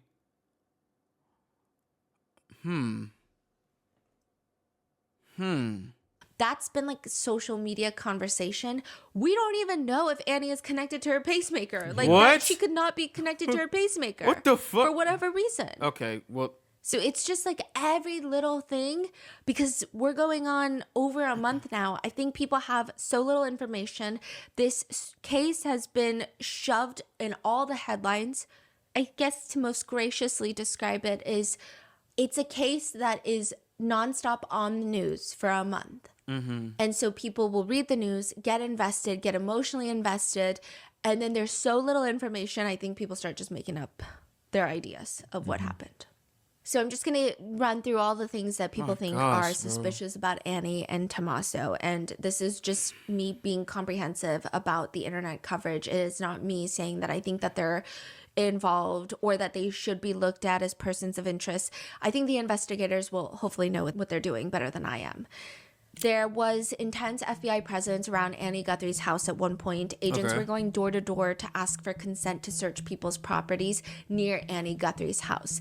They were allegedly looking in sheds, going under fences. One neighbor reports to the media that they were searching for something that could have been dropped, or at least that's what the FBI agents told her. Could have been dropped? Yeah. So like a lot what? of people are saying, oh, why would they look into Annie Guthrie's house unless there's something weird there? The argument here is, I mean, that was the last place that Nancy was before going home. Of course that they would want to search it. That's just being thorough. Another thing is you don't know who is in any of these homes. So the fact that they're searching Annie Guthrie's house does not mean that the authorities are suspicious of Annie Guthrie or Tommaso or anybody else. Right. It could be anybody that enters that house, and this is an assumption, seeing drone footage, news coverage, at least outside of Nancy Guthrie's house. This house looks There's nuts. probably housekeepers, caretakers, maintenance men, pool cleaners, landscapers. I mean, it's a big house, and she is an 84-year-old woman. She probably has a lot of people come and tend to the grounds. And it's a lot of shade in like damn near all these parts of these houses. I've not seen houses like this where all this foliage is all in front of it. Like this is a shock to me. Like, oh my gosh. That could mean that someone connected to those people could be involved. So a lot of experts are weighing in on this case, and they're saying if you really do kidnap a wealthy individual for ransom, it's usually someone who knows the people personally.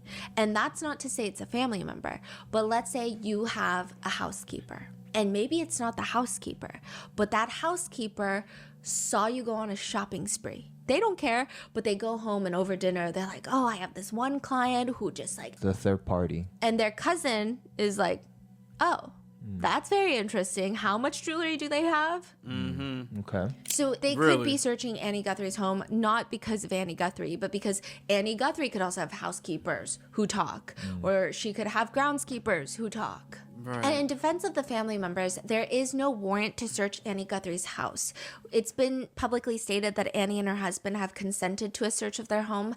The search could be nothing just because, like I said, Nancy was at their house the night before. But one officer who worked in a lot of cases says, when you suspect someone, you never want to do a search with consent. You want a warrant. Oh. Because once it goes to trial, they could be like, I never gave you consent.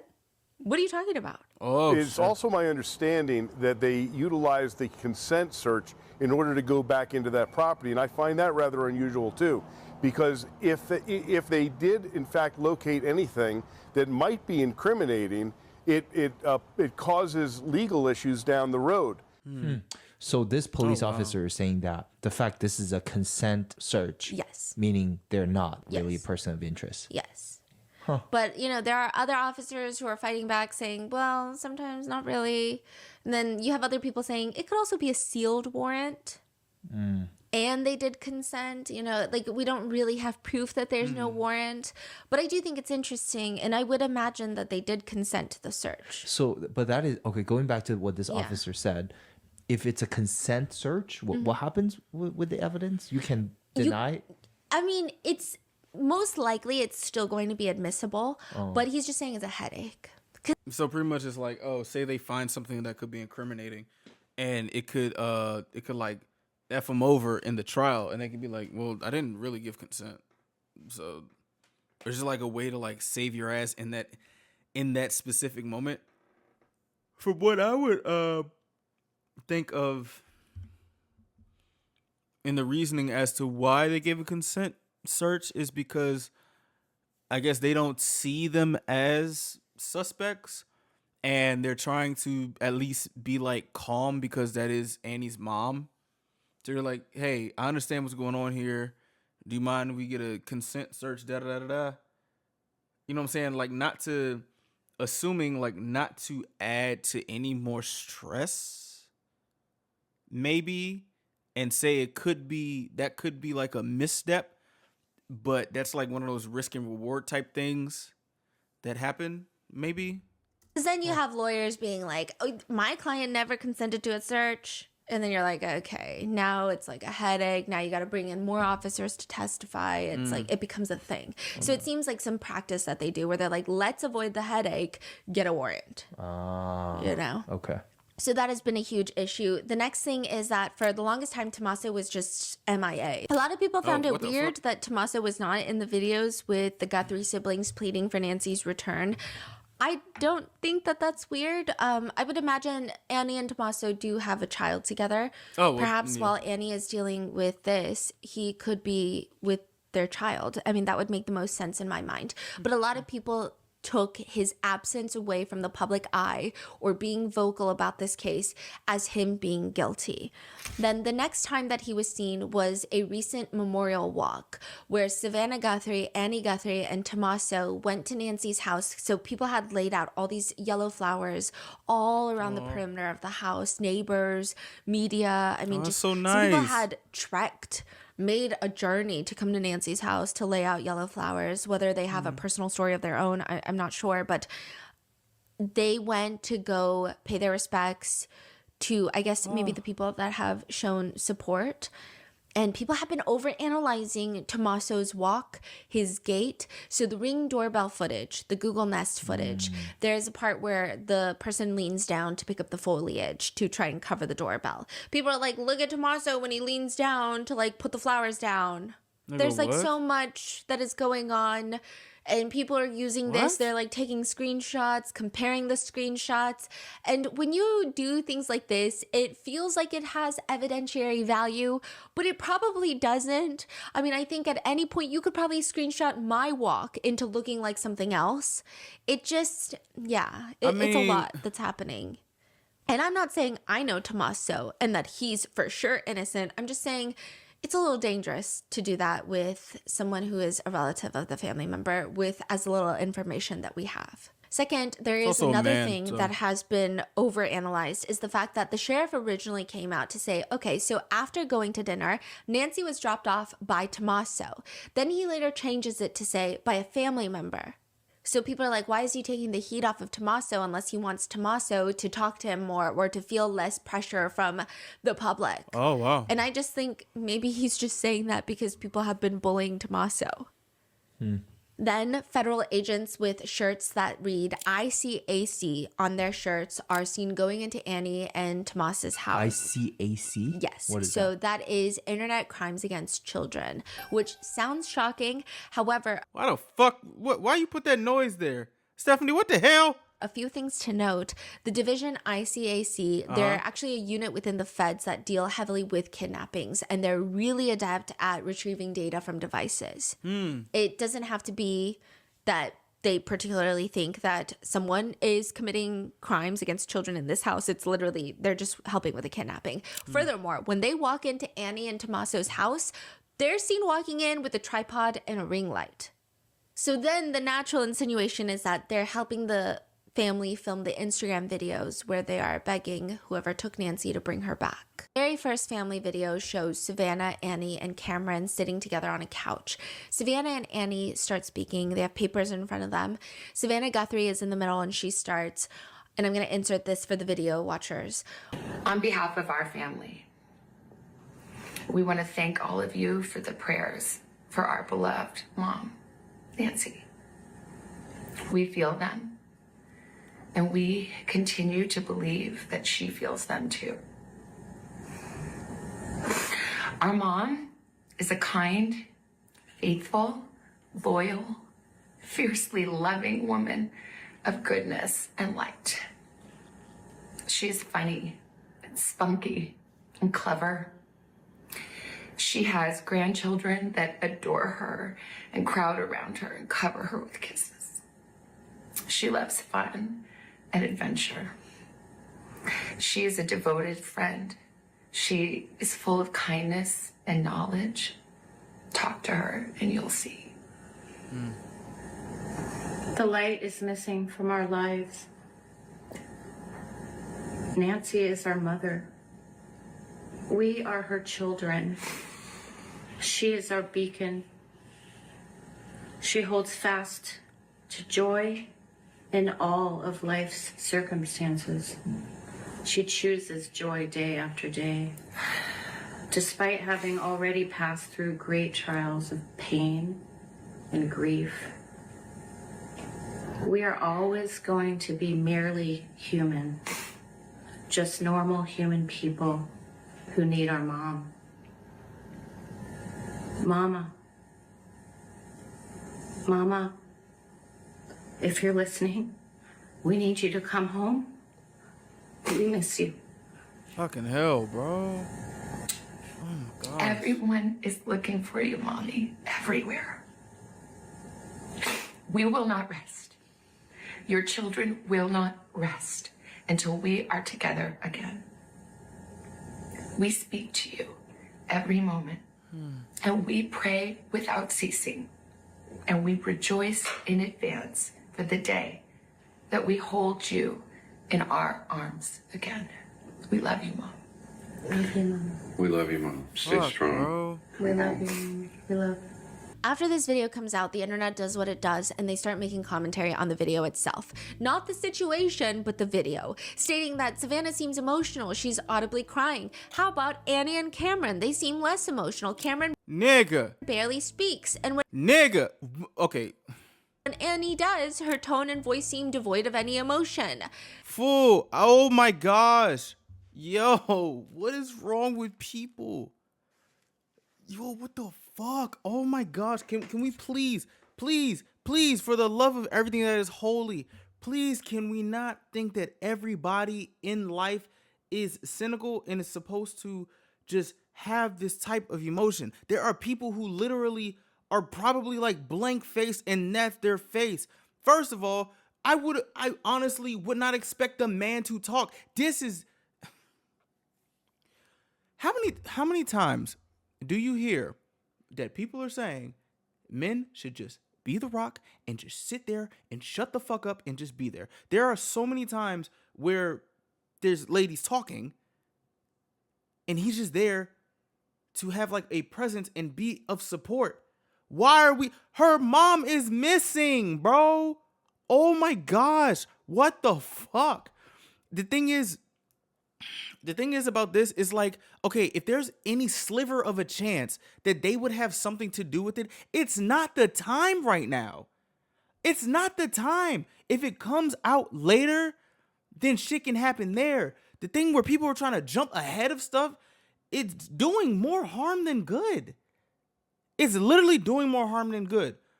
Bro, it's like people want people to have this specific type of reaction for some shit that probably they weren't even prepared for.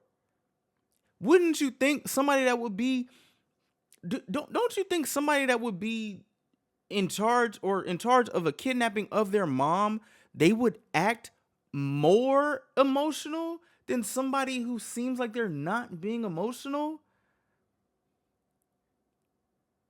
Like, what are we talking about? Like, what is going on, bro? This is where this shit just becomes a bastardized, sensationalized piece. Where's her mom? People are worried about the wrong things. This shit is weird. And this is what I'm not gonna lie to you. It's not the time. It's not the time, especially when you're in a saturated thing where there's people literally just picking shit out of their ass and just throwing it at a wall just for clicks. When I don't know when the switch was, when clicks were more important than the truth of a story. You know, there's a saying of like, a lie goes around the earth 2 times before the truth can put his pants on. Slim, I just can't. There's just like, yo, you, if your mom was kidnapped, like I can't just be a voice for all these people or be a voice for anybody saying like they need to act this way. When my dad died, bro, I was frozen. Nigga, I saw him die in front of me. At his funeral, I was frozen because it's like I'm in shock. Nick, people can be in shock. Not every human is a fucking monolith, bro. And like the thing is, like, I feel like I'm stepping out for these people I don't know, but it's just like, yo, one thing that would be so ass because you know, there's people who actually like act weird and nothing is wrong. Like in terms of like, there's no like foul play. Like they just like act weird in certain situations. Certain situations, people will probably go dead quiet. If we're in a like a joint where we're trying to talk to a fucking hostage through a camera, like what? It don't even matter if my tears are gonna be tearing up or if I'm quiet. They had her for 30 days. Tears or no tears. The hostages don't give a fuck. We're talking to the hostages, not the public. This is not a PR thing. If it was PR, maybe it would be a little bit more. Why are we berating the family?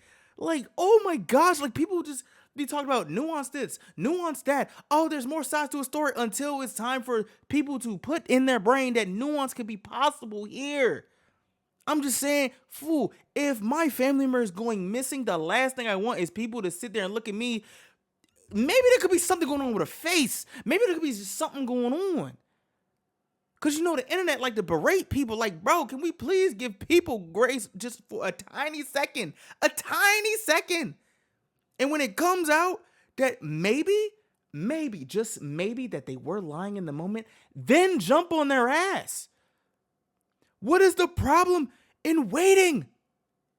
I mean, what is the problem in being patient? You don't have to jump down everybody's throats to be the first to the fucking thing. TMZ is already the first to everything, okay?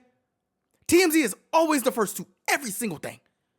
You're not getting cuz you are not getting first before TMZ. Relax. Please. Like, fuck. And you can't tell me that there's people who probably, I could be wrong, but I don't care. I'm mad right now. Like, bro, just because her face is like that don't mean a thing. Don't mean nothing. It doesn't mean anything, bro. Gosh, bro, the internet, I used to think the internet would be real good FBI agents. In the past 2 years, they just been pulling shit out of their ass and just throwing it at the wall and then just leaving it there. Some of them don't even give a fuck that they wrong. They just leave the shit up. Like, oh my gosh. Or just delete the video. You can wipe the shit off the wall. It's still gonna be stinking. We still know there was doo-doo right there. Nobody want to touch that wall no more. Like, fuck, bro. That shit throws me off, bro. Her mom is missing, fool, for 30 days. When have you known that somebody was missing for 30 days with no signs, with no proof of life? Like, everything is not a conspiracy. Somebody really probably kidnapped her mom and, like, for some whatever reason. Like, a lot of things can be true, but please just give it time. Like, just wait. Just wait. There's literally no. And the thing about it is, like, people be rushing to get a story just for clicks and not even do an update when the update happens. The shit probably gets buried for something for that. Like, oh my gosh. These are just some of the things on the internet. Fuck. They start feeling suspicious about this. Why? I will say that it's pertinent to note that this is most likely how they were told to film the video. As neutral, as unemotional as possible, while still sounding sincere. If someone is out there with Nancy, everything in this video could be used against them. Like, not in the court of law, but could be used to harm them. A lot of hostage takers, kidnappers, they get off on the power dynamics, and getting off can mean a lot of things. If they see the family is hysterical and absolutely desperate, it can signal to the abductor that they have enormous control. Exactly. So maybe they'll escalate their demands. They'll extend the timeline. Exactly. They'll push their luck, and that could result in a death. One negotiator states, when emotions run high, both families and the kidnappers are more likely to make impulsive, dangerous choices. If you can't control your own emotions, how can you expect to influence the emotions of another party? Like, yo.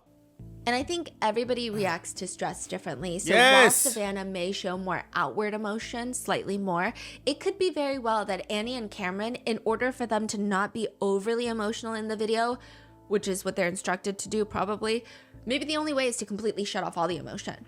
At least try. Okay. And just kind of stare off and read what they've been told to read in a flat effect, because otherwise they're going to sob. And then also, people aren't as, like, out there when it comes to, like, being on the camera, cuz.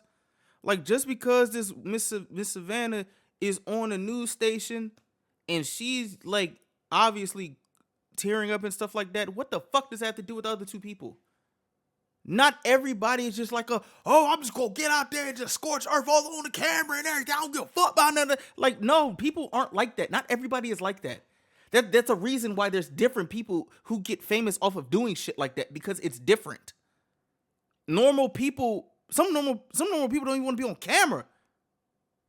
So let alone being on a camera is probably jarring in itself. Like, yo, like, it's just so much different factors.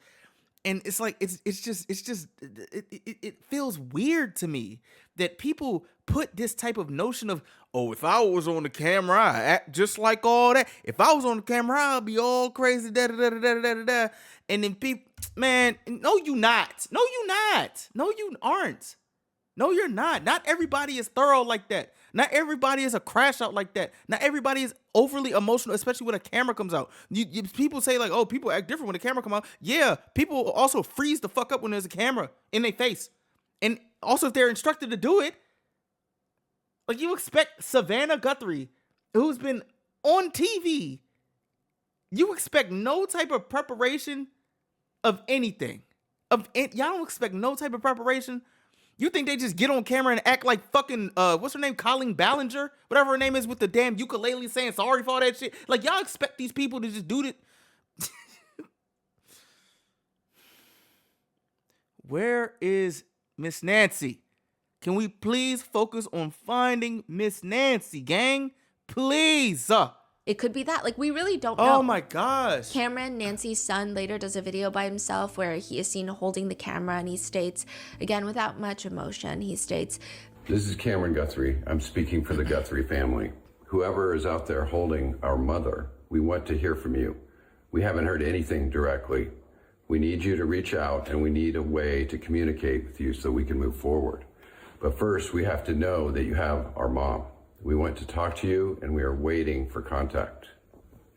But it's been now over a month. Nancy Guthrie needs medication to stay alive, and there's been no ransom paid, no further contact, at least that we know of, and no sign of Nancy Guthrie anywhere. Like, what the hell? There is a segment in Savannah Guthrie's book that has been heavily discussed online. Though I think it's not really relevant, some people have brought it up just because they believe the whole thing is odd and eerie. In one of Savannah's books titled Mostly What God Does, she writes about how her and her cousins had this really cute tradition growing up, which they called the kidnapping game, where her cousin would visit the house, stay with them during summer break. So her cousin lives in Phoenix, which is a few hours away from Tucson. So her cousin would come stay in their family house in Tucson, and when she's about to leave, she would wake everyone up the next morning really early, you know, Savannah and Annie, and she would say, "You should come with me." They would get in her car, drive to Phoenix, and on the way to Phoenix, they would stop by a payphone, call Nancy, Savannah and Annie's mom, and let her know, but in like a cute, playful way, "Mom, cousin has kidnapped us to take her to her house." Nancy would act shocked because at this point, this is like a summer tradition, and she would protest how much she would miss her daughters, but then assure them that in a few days, she will drive up to get them. It's like a summer tradition. Some people think it's eerie. Yes, I think it just makes the whole situation more devastating. Yeah, yes. It's eerie and devastating. Like, what the fuck? Oh my gosh. I'm sure there's moments where everyone in the family wishes that this was just a joke, that this was also just a game, and that Nancy will be home as if it's just a prank. But it is not. And Nancy Guthrie is now going on over a month of being missing. There are so many questions. Such as, it's the 15th of March. Is she? Hold on, because I don't know when Stephanie like recorded this stuff.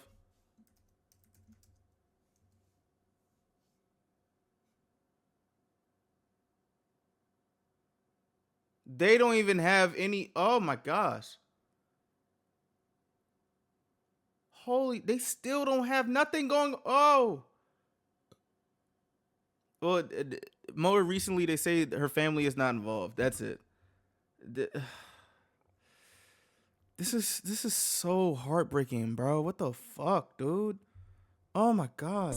Does the sheriff's office even know what the hell that they're doing? Probably not. The sheriff's office of Pima County is the one leading the investigation into Nancy Guthrie's disappearance. They have their own A&E TV show called Desert Law, where the sheriff himself does not appear on camera, but allegedly he's extensively involved in the production of it. In the show, they look like this well-organized crime unit that moves in synchrony to stop the bad guys. Apparently was about to happen, and we've prevented that.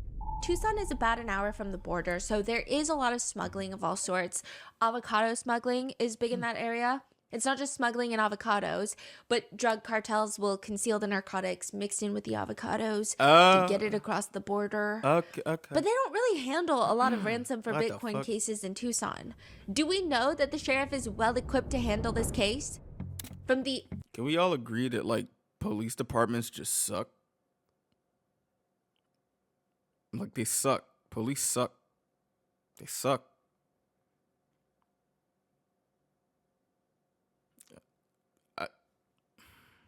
very beginning, there were reports coming out that the sheriff and the FBI were not playing well together whilst investigating this case, which is the last thing you want. And it all stems, they've got beef.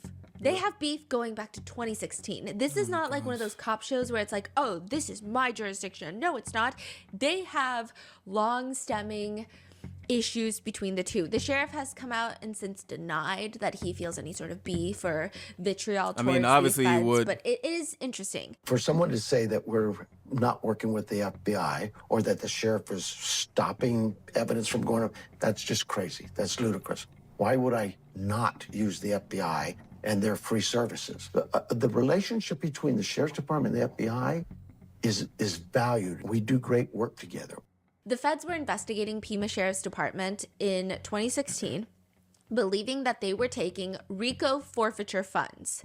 Yeah, the thing that Sean Combs was charged with, RICO. Oh, shit. So they're like, okay, if you've been racketeering, I'm going to take your assets. They take the assets, and then those assets can be used for department things like crime prevention, specific law enforcement activities. This is by the law, like by the word, right? Yeah, what? But the FBI started investigating because they're like, wait, we heard from a little tipster, a whistleblower, that you guys are using RICO money to bankroll the remodel of a cafe inside the sheriff's headquarters. Nigga, what can they use it for legally? Crime prevention, but this does not fall under crime prevention. How does having a better matcha latte for the sheriff prevent more crime, right? Watch they say some dumb shit like, oh, it provides morale, better coffee, better criminal catching. That's some bullshit like that. Like what? Okay, yeah, a cow moves. Like a police department is on some bullshit. Like, oh my gosh, I know. That was denied by the sheriff's office. They said, we didn't do that. And then a whistleblower comes out to state funds were used to host these special award ceremonies for the cops, helping pay for food, goodie bags for the officers, Goodie a Santa bags? sleigh, Goodie bags? The fuck in them goodie bags? Starburst? Like what? rented tuxedos. Allegedly, the total cost of the award ceremonies was around $250,000 over the years. That was likely taken from RICO money, is the allegation. The investigation was a big deal, like a really big deal. One of the officers being investigated for transferring funds into his personal account was found dead from self-exit on Father's Day. Oh my gosh. He was widely considered to be the mastermind of this whole RICO money laundering scheme. Okay, well, I don't know if I would call it a money laundering scheme. This investigation. However, even the death, there were concerns that the death should be investigated independently by a third party because, sure, he might have reason to want to self-exit, but also someone would want him dead because maybe he could go down for everything. That's something to consider, but the sheriff was allegedly adamant that it be handled by his team internally. Sheriff Nanos, that same sheriff, is the one working this case, and some people who know Sheriff Nanos says that he holds a grudge and that he doesn't like the feds after that 2016 investigation. But those are allegations, those are speculations, those are opinions. There are more reports, though, coming out that the sheriff does not want the FBI to take over. Why? Which, I mean, it seems like they probably should. And Yeah. that there's just a lot of annoying things happening in this investigation. Sorry, I said why, like, freely. I know why he probably didn't want it, but the feds need to come on. It's been 30 days, my nigga. It's been over 30 days.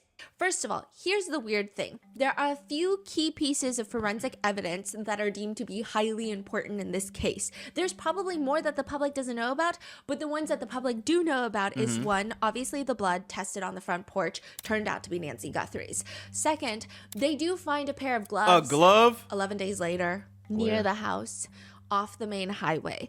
They think it could be the gloves used by the perpetrator or perpetrators. It's like those black nitrile gloves. So, I mean, they found a lot of them. So they sent all of them out for testing, and a ton of them turned out to be some of the search workers would just like, I guess they would put their search gloves into a baggie, and maybe that bag blew away in the wind, and they just had scattered gloves everywhere. What the hell? But that was a key piece of evidence. Then the third key piece of evidence is they did find DNA inside the house, Nancy Guthrie's house, that did not belong to Nancy Guthrie or any of her family members, relatives, or anyone that, I guess, works in that house frequently. Okay. But where this information is sent, where this data is sent to be tested for the forensics is really important.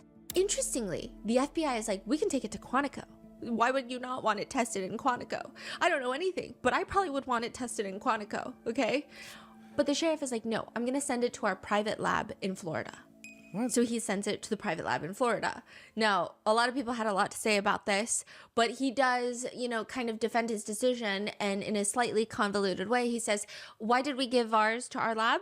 Because it's what we've done for years, and our labs always have done well. In fact, we used the FBI before. They're very good at solving things and doing things, but the FBI, not unlike our Department of Public Safety in Phoenix, they have a lab. They could have been used, but we look at it as this. If I use, for example, a state lab, DPS, or the federal lab, Quantico, you have to understand they have others using those labs too. So it really puts a lot of strain on them to prioritize those cases and do what they can with them, where if I have my own lab or a contract lab, it allows me easier access to those cases that I think are important to us. Are you able to double dip? Like, you able to send it to both? Is that possible, or is that not possible?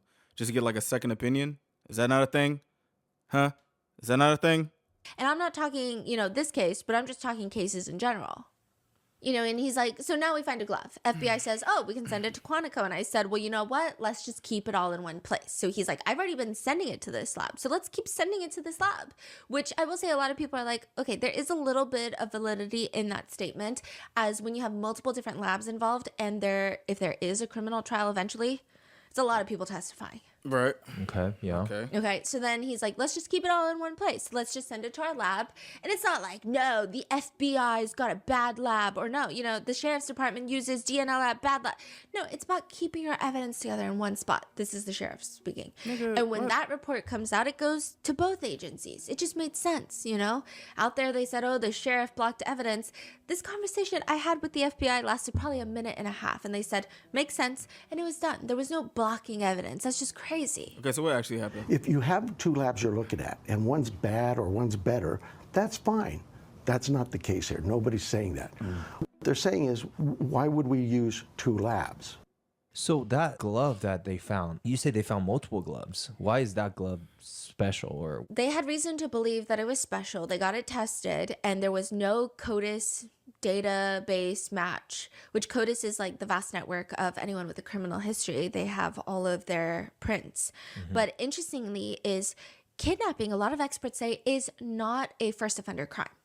Yeah, that makes sense. Statistically, you don't have kidnappers that wake up one day with a clean record that say, today is the day that I kidnapped someone. Usually they're going to have some sort of a rap sheet previously. So they say that it's very interesting that there's no link even in the... more suspicious. And then... But hey, it could be their first kidnapping. Like, I don't know. Later, they came out to say, actually, maybe it wasn't a glove that was important because it actually belonged to a restaurant worker nearby. Nigga, what? How did they know it belonged to a restaurant worker? We don't know. What? Like, did they go and test all the restaurant workers?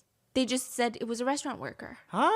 The sheriff has also been criticized for being seen at a basketball game during the investigation. Nigga went to an Arizona game? The sheriff didn't even know about Savannah Guthrie's video that she posted on Instagram with her siblings, the very first video, until his wife told him about it. And he mentions this to the media. And so everyone is like, this feels like a very expensive, unproductive investigation if that's the case. And it's also being spearheaded by an old fart that would rather go to an Arizona game and not know about It just feels weird. We're spending a lot of taxpayer resources, and not saying that it shouldn't be spent. I'm just saying there are a lot of missing persons out there where maybe they don't get this allocation of funds and personnel to search. And this is how you guys are handling. Like, you didn't even know that they were putting out a video. It doesn't even make any sense. The sheriff is also probably not used to being analyzed on a national scale for every word that he says. Look he at doesn't him. strike me as particularly organized with his thoughts when he is speaking off the cuff.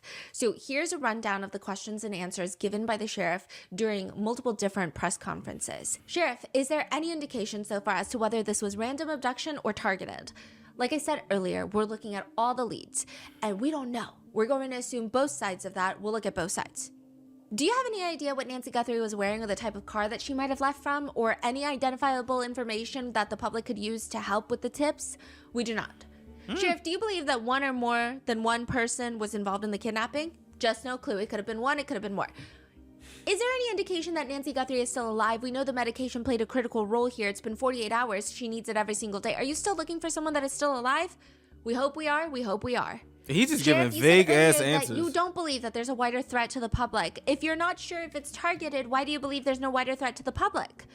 Well, we have crime in Tucson all the time, right? Like any city. And so when you say a threat to the public, is there somebody out there who's kidnapping elderly people in the middle of the night every night? We've not heard that. We don't believe that's the case. We do believe that Nancy was taken from her own against her will, and that's where we're at. Even about the rumors of there being forced entry, he just states, I have no clue where that comes from. We have been very consistent. We are not discussing that at all. Whether it was forced entry or not forced entry, that is something we're just not discussing. We don't know where anybody got that information. Okay. What the well, fuck? I see. So that's a pretty standard question, no? Yeah. Has there been any proof of life, and has there been any sign of life? I'm going to... Anything to deal with the ransom notes, I would defer to the FBI, but no, not to my knowledge. We are still looking for Nancy. Do you have any reason to believe that she's still out there alive, or are you fearful for the worst case scenario here that she won't be found alive? Well, I'm certainly fearful of that. I think we all are, but we operate from a position that until we know she's out there, she's alive, we're going to continue thinking that way until we find her. Mm-hmm. Is there anything more specific you can say about what you believe the motive to be for the kidnapping at this time? Motive is always going to be a question, and we'll know more as we go what that motive is. But right now, my guesswork is as good as yours. What? With these types of cases, though, sometimes the sheriff does appear disorganized, and that's not really good. One expert states, you are broadcasting basically every detail about this case. The more that's released to the public, the more that is now known by everybody, including if there is somebody out there who has Nancy Guthrie. They have to be very careful about what they're letting out about this case. But the way that he's doing it, like, he's not really answering questions, so I'll give him that. But it is weird. Like, it's just not the most well done. I will say the FBI, the special agent charge of the Tucson area, like, he's a bit more organized with his thoughts during these press conferences. Oh, he's talking as well? Yeah. Alongside? And he also diverts questions, doesn't answer questions. And I'm not saying that we deserve answers as the public, right? They should deem whatever is the best for the investigation. However, he is able to respond in a way that's very clear, succinct, and like, this is what's happening. Okay. That's it. All right. Okay. But it's interesting because the police union president was interviewed by Brian Enton, and I would go watch the full interview, but he works with Sheriff Nanos, and he says, Sheriff Nanos. What's their relationship exactly? So he is the police union president, and he's also an officer. So he works under Sheriff Nanos, right? But he says Sheriff Nanos, he has an ego that's difficult to describe without sounding hyperbolic, and it drives a lot of his decision making. He's very retaliatory. Favorite version of retaliation is he works under him? Yeah, but he can't be fired because he is the president of the police union. So it's really difficult, I'm sure, to fire him. Wow. Okay. And so he's like, he's very retaliatory. Favorite version of retaliation is through transfers, which has impacted nearly every unit in this department and decreased our overall readiness. In my opinion, nearly every unit. The experience and expertise that there was, transferred out for whatever reason, and there are real impacts to that, and it lowered morale. And so there was a lot of hope that in the election in 2024, we would have a change in leadership, and when that didn't come to pass, that's when we started seeing a mass exodus of deputies and detectives. So that's been a huge conversation. Most of the detectives in the homicide unit at the Pima County Sheriff's Department, they're pretty green. Like, they don't have a lot of experience. I'm not saying they're not good, but it's like, do you want the doctor to perform surgery on you that performs surgeries every day or once every few months? There's also questions about the team not being well equipped, the turnover being high. Like, it's a lot. The sheriff's... Wait, that just like messed my head up. I don't know. What the hell? States, this is a solid team. This is a team who solves crime every day. They are my experts. I would be silly to not listen to them. When they tell me we spent 20-some hours at the scene, we processed the scene, I'm taking their word that they're good. I don't need to hear from some pundit out there who's never done a crime scene. I don't need to hear from somebody who's never done a criminal investigation. I've got experts. That's who I choose to listen to. I don't need to hear from somebody who's never done a criminal investigation, and that's it. It's just all noise in the background. The critics who want to run for office, go do that stuff. I just want to find Nancy. I want my team focused every morning. When they hit that low, they know that they have someone who believes in them and their work, and they're going to do it. I have 100% faith they will solve this case. If you are the guy, if you are that monster, you should be worried. You should let her go. Just let her go. I don't need to hear from some pundit out there who's never done a crime scene. I've got experts. That's who I choose to listen to. If you're the guy, if you're that monster, you should be worried. You should let her go. Just let her go. And so there's been a lot of talk about Monday morning quarterbacking. I don't know what that means. I'm not a quarterback. Who said that? The cops? No, a lot of cops have been saying that there are a lot of news anchors, TV stations, social media content creators, netizens who are Monday morning quarterbacking, which I think is to insinuate that you are giving advice in an arena that you don't know. I guess it's like when guys give quarterbacks advice when they watch their favorite team play. Oh, so I see. Oh. Yeah, so I guess we're all Monday morning quarterbacks. But I guess 10 days after Nancy's disappearance, someone is detained. A 36-year-old delivery driver. His house is an hour from Nancy's house in Rio Rico, Arizona, which is really, really close to the border into Mexico. And while we do know his name and it has been publicly stated and used, I'm still going to call him Rio for Rio Rico, the city that he's from, just because this case is getting a lot of attention and he's saying that this has ruined his life. I felt like I was being kidnapped, bro. They didn't tell me anything at the beginning. They told me all that I was detained, but they never read me my rights until the FBI got there. We're all scared. I can't stop thinking like what's gonna happen to me. They even detained my wife and my kids. Damn. Because they said that my eyes and my eyelashes look the same. I'm innocent. And you don't even know who the lady is? Do you know who Savannah Guthrie is? No. Nothing. I don't follow the news. Right. I don't watch. You don't watch the Today Show? No. I work in Tucson. What do you do? GLS, deliver packages. Okay, do you think you might have delivered a package to Nancy Guthrie's house? I don't know. Might have been a possibility. I don't know. Rio is detained. His house is swatted. Fuck. He's a delivery driver for DoorDash that lives an hour away from Nancy. He has no personal connection to Nancy. What the hell does he have to do with this case? Why would he want to harm Nancy? That's the tricky part of this case. What you That's the mean? question that even with Rio or any of these people, no one knows. Huh? It does appear to some degree that the motive in this case could be harm. I mean, that's one of the more reasonable motives if we are to believe that that ransom note is not real, because that deadline has since long passed. There was no proof of life. Yeah, there was like no what? effort, at least publicly known, to reach back out to the family to further communication line to get that Bitcoin amount. If that ransom note is not real, then was the intent harm? It's been reported that Nancy left behind her phone, keys, ID, wallet. I don't know if this is true. This is just what's been reported. It has not been authenticated by the law enforcement authorities. But these are the things that you would need to slowly drain someone's finances. You would need to put in their passwords. You would need their phone. You would need their ID. You would need their bank cards so that you could slowly transfer funds. So if money was not the motive, what's the motive? If the ransom note is not real, if money's not the motive, what is the motive? Then people thought maybe this is a robbery gone wrong. So this person came to the door and they thought, okay, this is an elderly woman who lives alone and she's probably sleeping at night, and it has been reported that she wears hearing aids. So when she takes off her hearing aids, her hearing is going to be much less than maybe like a younger person in their 30s who has dogs and lives with a whole family of people. Like it could be different. So maybe this is the perfect house. And a lot of elderly people have a lot more valuables in terms of like heirloom jewelry. Right. I think younger people, a lot of experts were saying when you target a house with a lot of young families, you have a lot of electronics that are harder to sell. When you target older people, you're talking about gold. You're talking about jewelry, necklaces, diamonds. Like you get a lot more of that. That's easier to sell in the market. So maybe she's targeted because she's an elderly woman who lives alone in this isolated part of town. But how do they know? So then you go and you try to do a home invasion at night, but maybe she wakes up. But the question is, why not just run out then?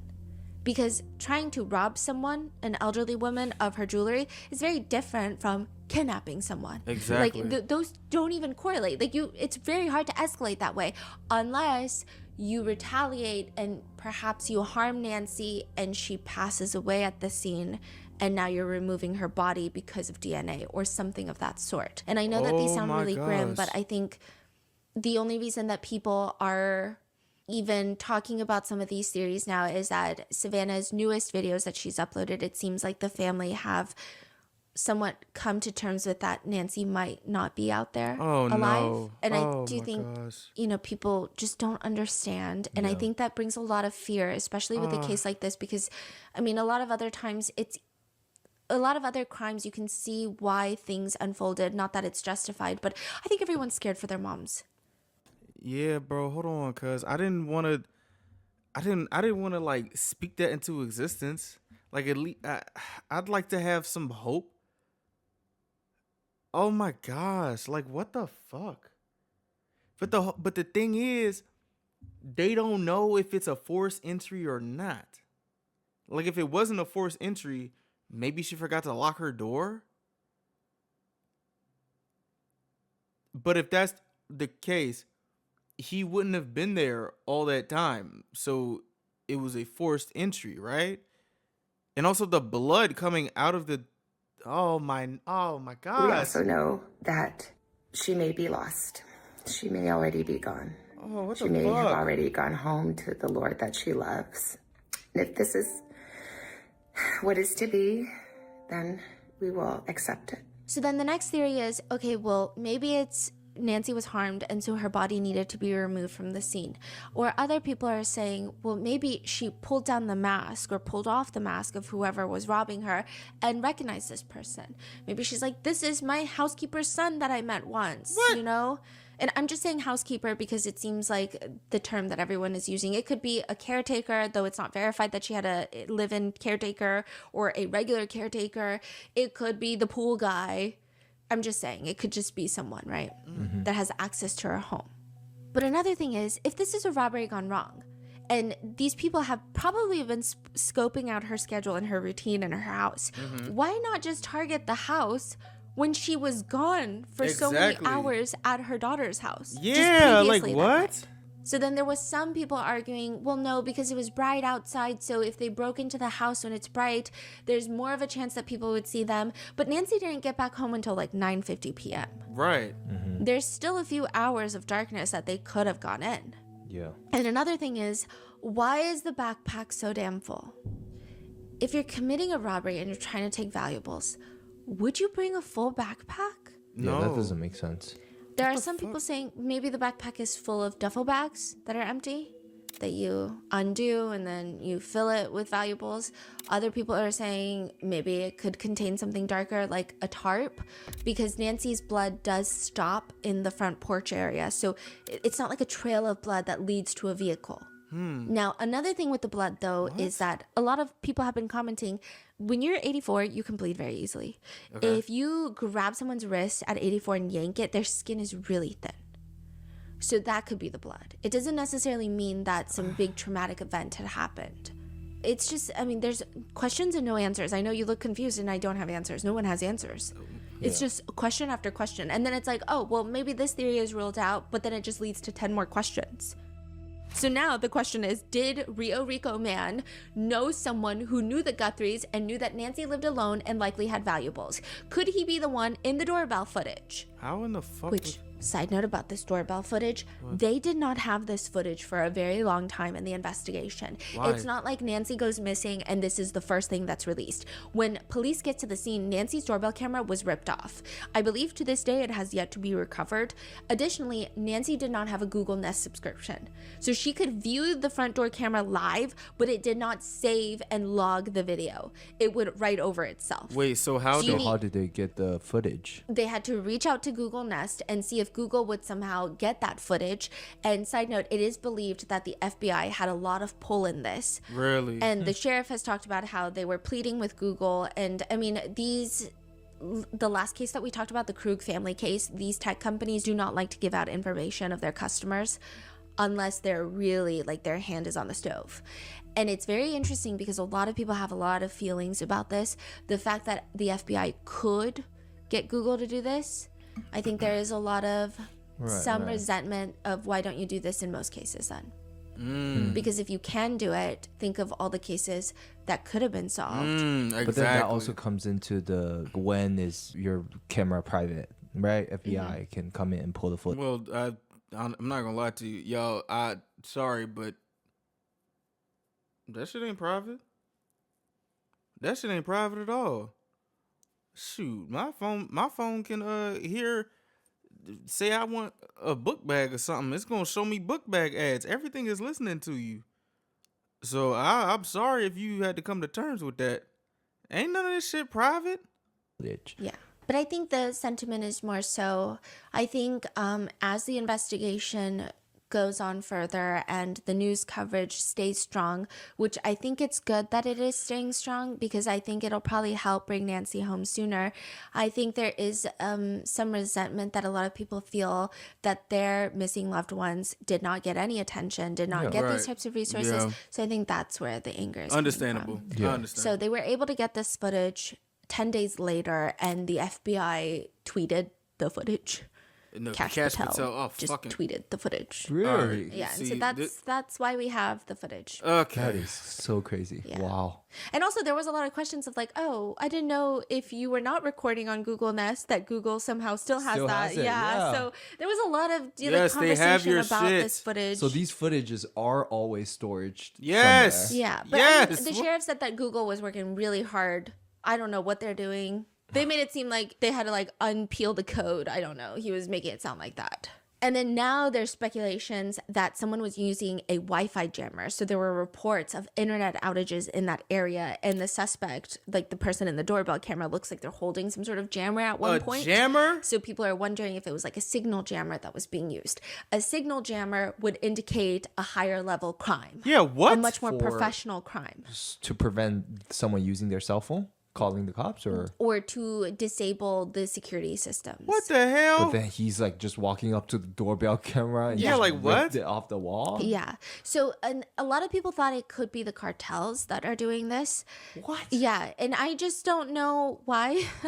I think the cartel conspiracy in theory came from the fact that Nancy needs certain medications and because Arizona is pretty close to the border. I think that's about it. I think there was like a tip that maybe she was in Mexico. I don't think that tip was verified. It seems like the authorities have spoken to Mexican authorities and it does not seem like she is in Mexico, at least as of right now. And just the crime does not speak like cartel. Cartels typically, when they're in the United States, they like to run under the radar. I mean, this is like their business. And when they want to take someone out, usually it's someone involved in the cartel. It's someone that's associated, and they're really professional. So people are saying, like, if a cartel is coming up to your Google Nest, your camera's getting spray painted before you can even see their face. Fuck. And everyone is like, is this an amateur? Is this not an amateur? And then once you say it's an amateur, people are like, well, they haven't been caught, so is it not an amateur? Bro, what? Nobody knows. So what does Rio Rico Man have anything to do with this, and why is he detained? Rio's mom is insistent with authorities and later with the media that her son-in-law, Rio Rico Man, has nothing to do with this. In fact, he was at home Saturday and Sunday, the day that Nancy was taken. He was at home an hour away in Rio Rico. On top of that, he knows nothing about Bitcoin, so... Okay, yeah, I was about to say. She's asked, did he ever say anything about Nancy? Nothing. We never, like I told the FBI, the investigator, if I knew anything about her, I said I saw her on Facebook, but I didn't read what was going on with her because I didn't know her and I didn't have like the right to. I mean, I didn't want to read the story. I just go over, keep on going, on my phone because I don't know her. They're just invading my property. I told them they're going in and out of my house, taking a lot of pictures and everything. I mean, like I told them we're not hiding anything. I gave them permission. You can go and search. There's nothing in my house. You won't find anything because we don't have nothing to hide. They broke in my house without a warrant or nothing. They broke my door. They went in my house. My son was playing on Nintendo. He had his headphones on. They got him, put him in handcuffs and took him outside. What the hell? This is not Rio. No. Rio is her son-in-law. This is her son. Actual, yeah. Right. And then Rio was out. He got stopped at a traffic stop with her daughter. Rio's wife. Rio and Rio's wife. And after 5 hours of being detained, Rio Rico Man is released. And he does a few interviews where he states the whole thing was just bizarre. He says he has no idea how he even got involved in all of this. It just wrapped up in this. He states, right now, all I know is that they showed my in-law a picture of somebody wearing a mask or something, and they supposedly look like my eyes. His eyes big as shit. Insane. Who the fuck? He says he was honest with authorities. I told them I work in Tucson for GLS, which is a delivery service. So he does DoorDash and GLS. I might have delivered a package to her house, but I never kidnapped anybody. He says being detained was terrifying. I felt like I was being kidnapped. They didn't tell me anything in the beginning. They held me against my will. They didn't even read me my rights until 2 hours later. He says he kept telling them he's not involved. And he thought, quote, what the fuck am I doing here? I didn't do anything, to be honest. I'm innocent. I hope they get the suspect because I'm not it. And they better do a better job and find the suspect so that they can clear my name. I'm done. He says he wasn't given a proper reason why authorities thought it could be him. He has an attorney now who has come out to state that his life has been altered, quote, and now they're living day to day. They're living in fear. So the first thing I'd like to see is Sheriff Nanos and the Pima County Sheriff's Office come forward and say, Rio, this was a mistake. Rio is not a person of interest. He's not an investigative lead. We messed up. We need to see some accountability, obviously. So this was from the state? Yes. Wasn't feds? Or at least it doesn't seem like they were involved in the detainment. I don't know if they okayed it, if they were in the know, you know, but Rio has not been formally nor publicly cleared by the sheriff or the FBI as of right now. So he could still be involved. There's just not enough for an arrest, or he could not be involved at all, which is what more people are leaning towards. So this is all we know. Yeah. And then February 13th, a SWAT operation is executed and another man is detained. He's pulled over in a gray Range Rover, handcuffed, and placed in the back of a police car. His Range Rover is then covered with a tarp. So a lot of people thought that he died, like he self-exited. There was like a rumor going around, but they just used the tarp so that they can open the trunk, and I don't know if they're looking for someone, but they don't want the public to see whatever they find. So it seems like a very serious operation. This is not like a little search and stop or traffic stop. Like, this is he got swatted. What the hell? His 77-year-old mother was also detained, and we'll call him Range. He lives close to Nancy. He has a significant criminal history, possession, distribution, and fleeing law enforcement. The Range Rover is then taken in to be processed by authorities. It has since been released back to him, which leads netizens to believe that they got the wrong guy because they detained him and then released him. Again. He hasn't been formally cleared. He hasn't been arrested. But because of the intense SWAT presence, everyone thought that this would be like a more fruitful arrest. But it wasn't. And so now netizens are confused. Some of them are wondering online, quote, are they just randomly detaining and questioning people at this point? Like anybody who matches the physical description is being detained now a month after the event? Now, because so much time has passed, netizens have found another lead to grasp onto, which is the neighbor theory. There is a neighbor that lives nearby. We'll call him Neighbor Man. He lives, according to him, 15 minutes away. And it's odd because he has been driving to Nancy's house, nearby Nancy Guthrie's house, to participate in interviews of the locals. People have started comparing his face to the masked man on the doorbell footage. And they think that it looks like him, which, I mean, you can't really tell. Also, every time he does an interview, a press interview, he's wearing sunglasses. And so everyone's like, we want to see your eyeballs because we only really see the doorman's face eyeballs. He's just a Why weird would guy. he keep, like his interview is really off? Yeah, he just starts talking about and comparing the case to bombings, other major crimes. He speaks about law enforcement ranting at the fact that they're at basketball games, I'm sorry. He's asked about what he thinks happened, and he goes on a whole tirade about pointing the finger at Tommaso. He thinks it's Tommaso. I have a premonition that the son-in-law has something to do with it. Not sure exactly what. And he's just, okay, one interview, no one said anything. But he shows up in a lot of interviews, like random segments with random creators. Could he be a random clout TikTokers, chaser? Like random what? news anchors. Just he's everywhere, and so everyone's like, "Why is he inserting himself into this investigation?" One comment just reads, "My gut is telling me it's you." I mean, he is an odd, very odd individual. Maybe he thinks this is his 5 seconds in the limelight. I don't know, but not any of this is particularly damning. But it is very weird. There is also another picture where he's wearing this very distinct Look at that championship ring. It looks like a high school ring, you know, those like graduation ring. Yes.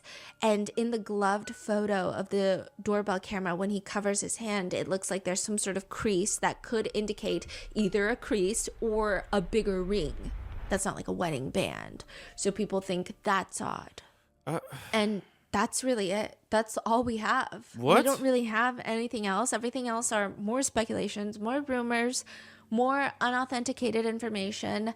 There's also conspiracies about why the FBI would not take over this case if it's a kidnapping. So there's a few triggers that a case has to hit in order for it to be in FBI jurisdiction. So you have to have a victim that's transported across state lines, or an offender who uses interstate commerce like mail, phone, and internet, which happened in this case, or a crime on federal property, or like a federal agent. What do you mean mail, phone, and internet? I guess if you commit some sort of like internet crime. And only one of these triggers has to be triggered in order for the FBI to be able to step in. But it's not a situation where they can just force their hand and say, this is our case now. And it's usually not the best for them to do that because they do need help from local law enforcement as well. So it is still Pima County Sheriff that is heading this case, but people just don't like that. People don't think that they're competent. But then, you know, you have arguments on the internet that's like, I don't know, are the FBI that competent these days? It's just no one knows anything. So weird. I mean, the authorities don't even know if it's one person, two people, three people, multiple people. If caught, they might face the death penalty. What? Oh. Because that is what Trump has been hinting at.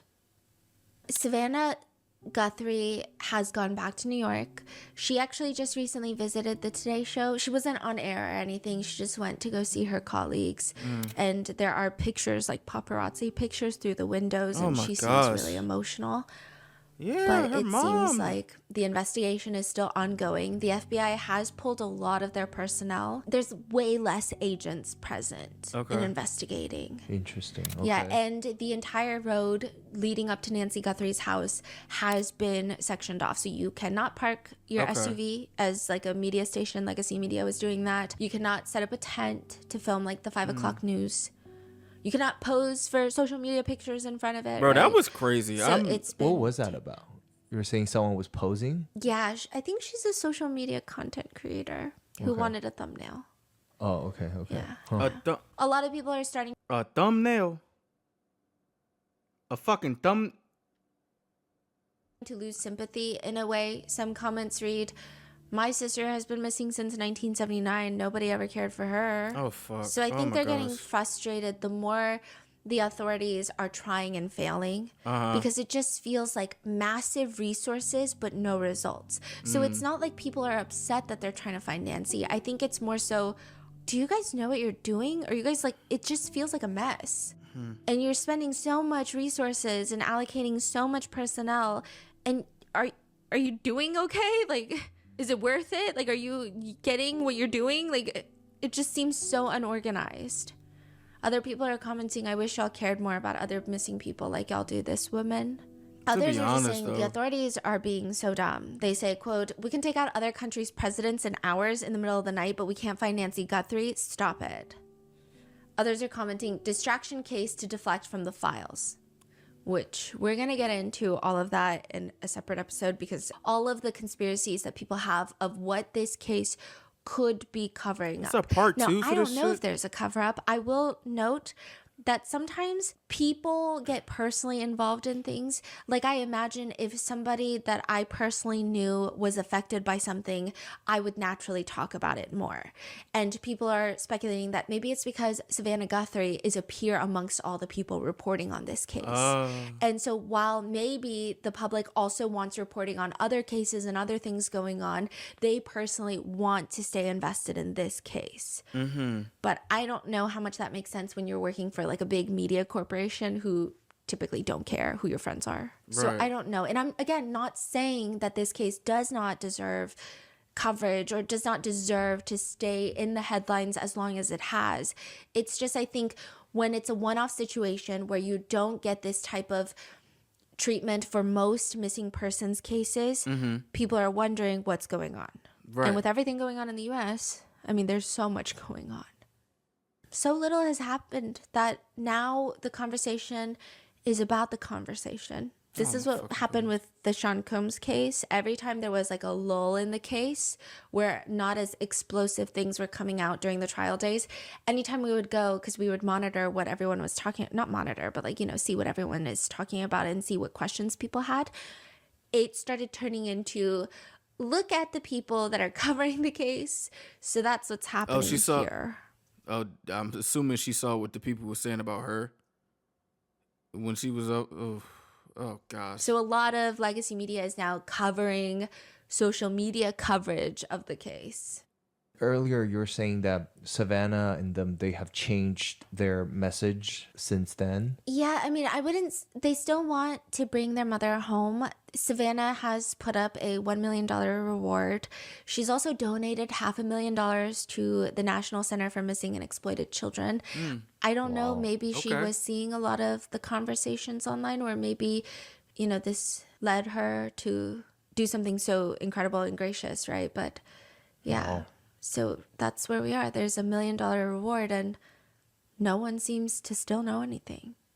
Again, just to make it clear, the family has been officially cleared by the sheriff's office. Okay. And I know that, especially when you read about a lot of crime cases, you do think it's always closest to the victim. Like, they must know something or they must be involved. But I think in a case like this, where it's getting that much coverage and that much attention, we just have to hope that the authorities are doing the right thing. And I think to point the finger at a relative without much substantial information is pretty reckless.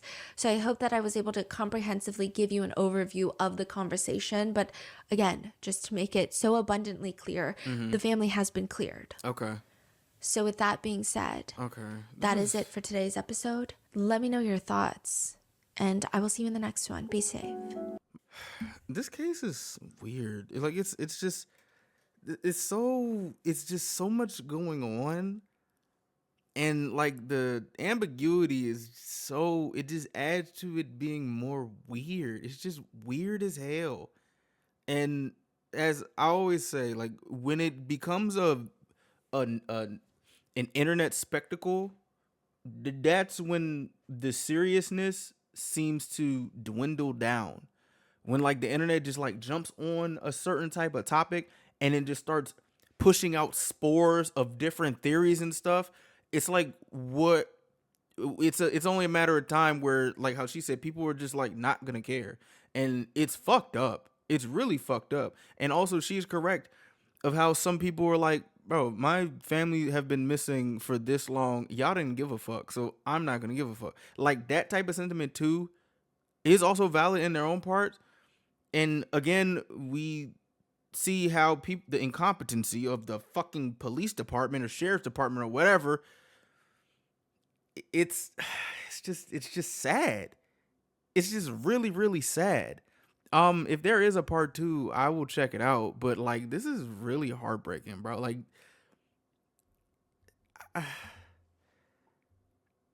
I don't really have like much else to say. I just think, like, can we please like not berate every single person, and honestly like put some more pressure on the people who are supposed to solve this to actually get their shit together? You know what I'm saying? And also, I'm kind of hoping that Stephanie doesn't have to dive deep into all this like Trump in files and all this other stuff as a cover up, even if it may be true. But then again, like, her mama is gone, bro. And when I say gone, it's like she's not at the house. She's not at the house. I'm hoping and praying that she still is alive. Like, this is insane. It's been 30 plus days. Like, this is really crazy. But at the end of the day, like, I don't.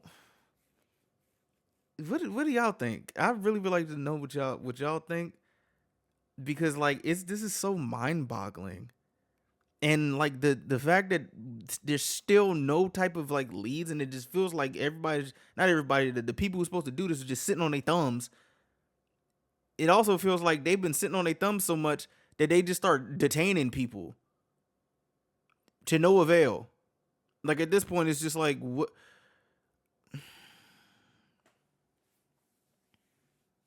I don't know, bro. I don't know. I hope Miss Nancy's all right, bro. This is so.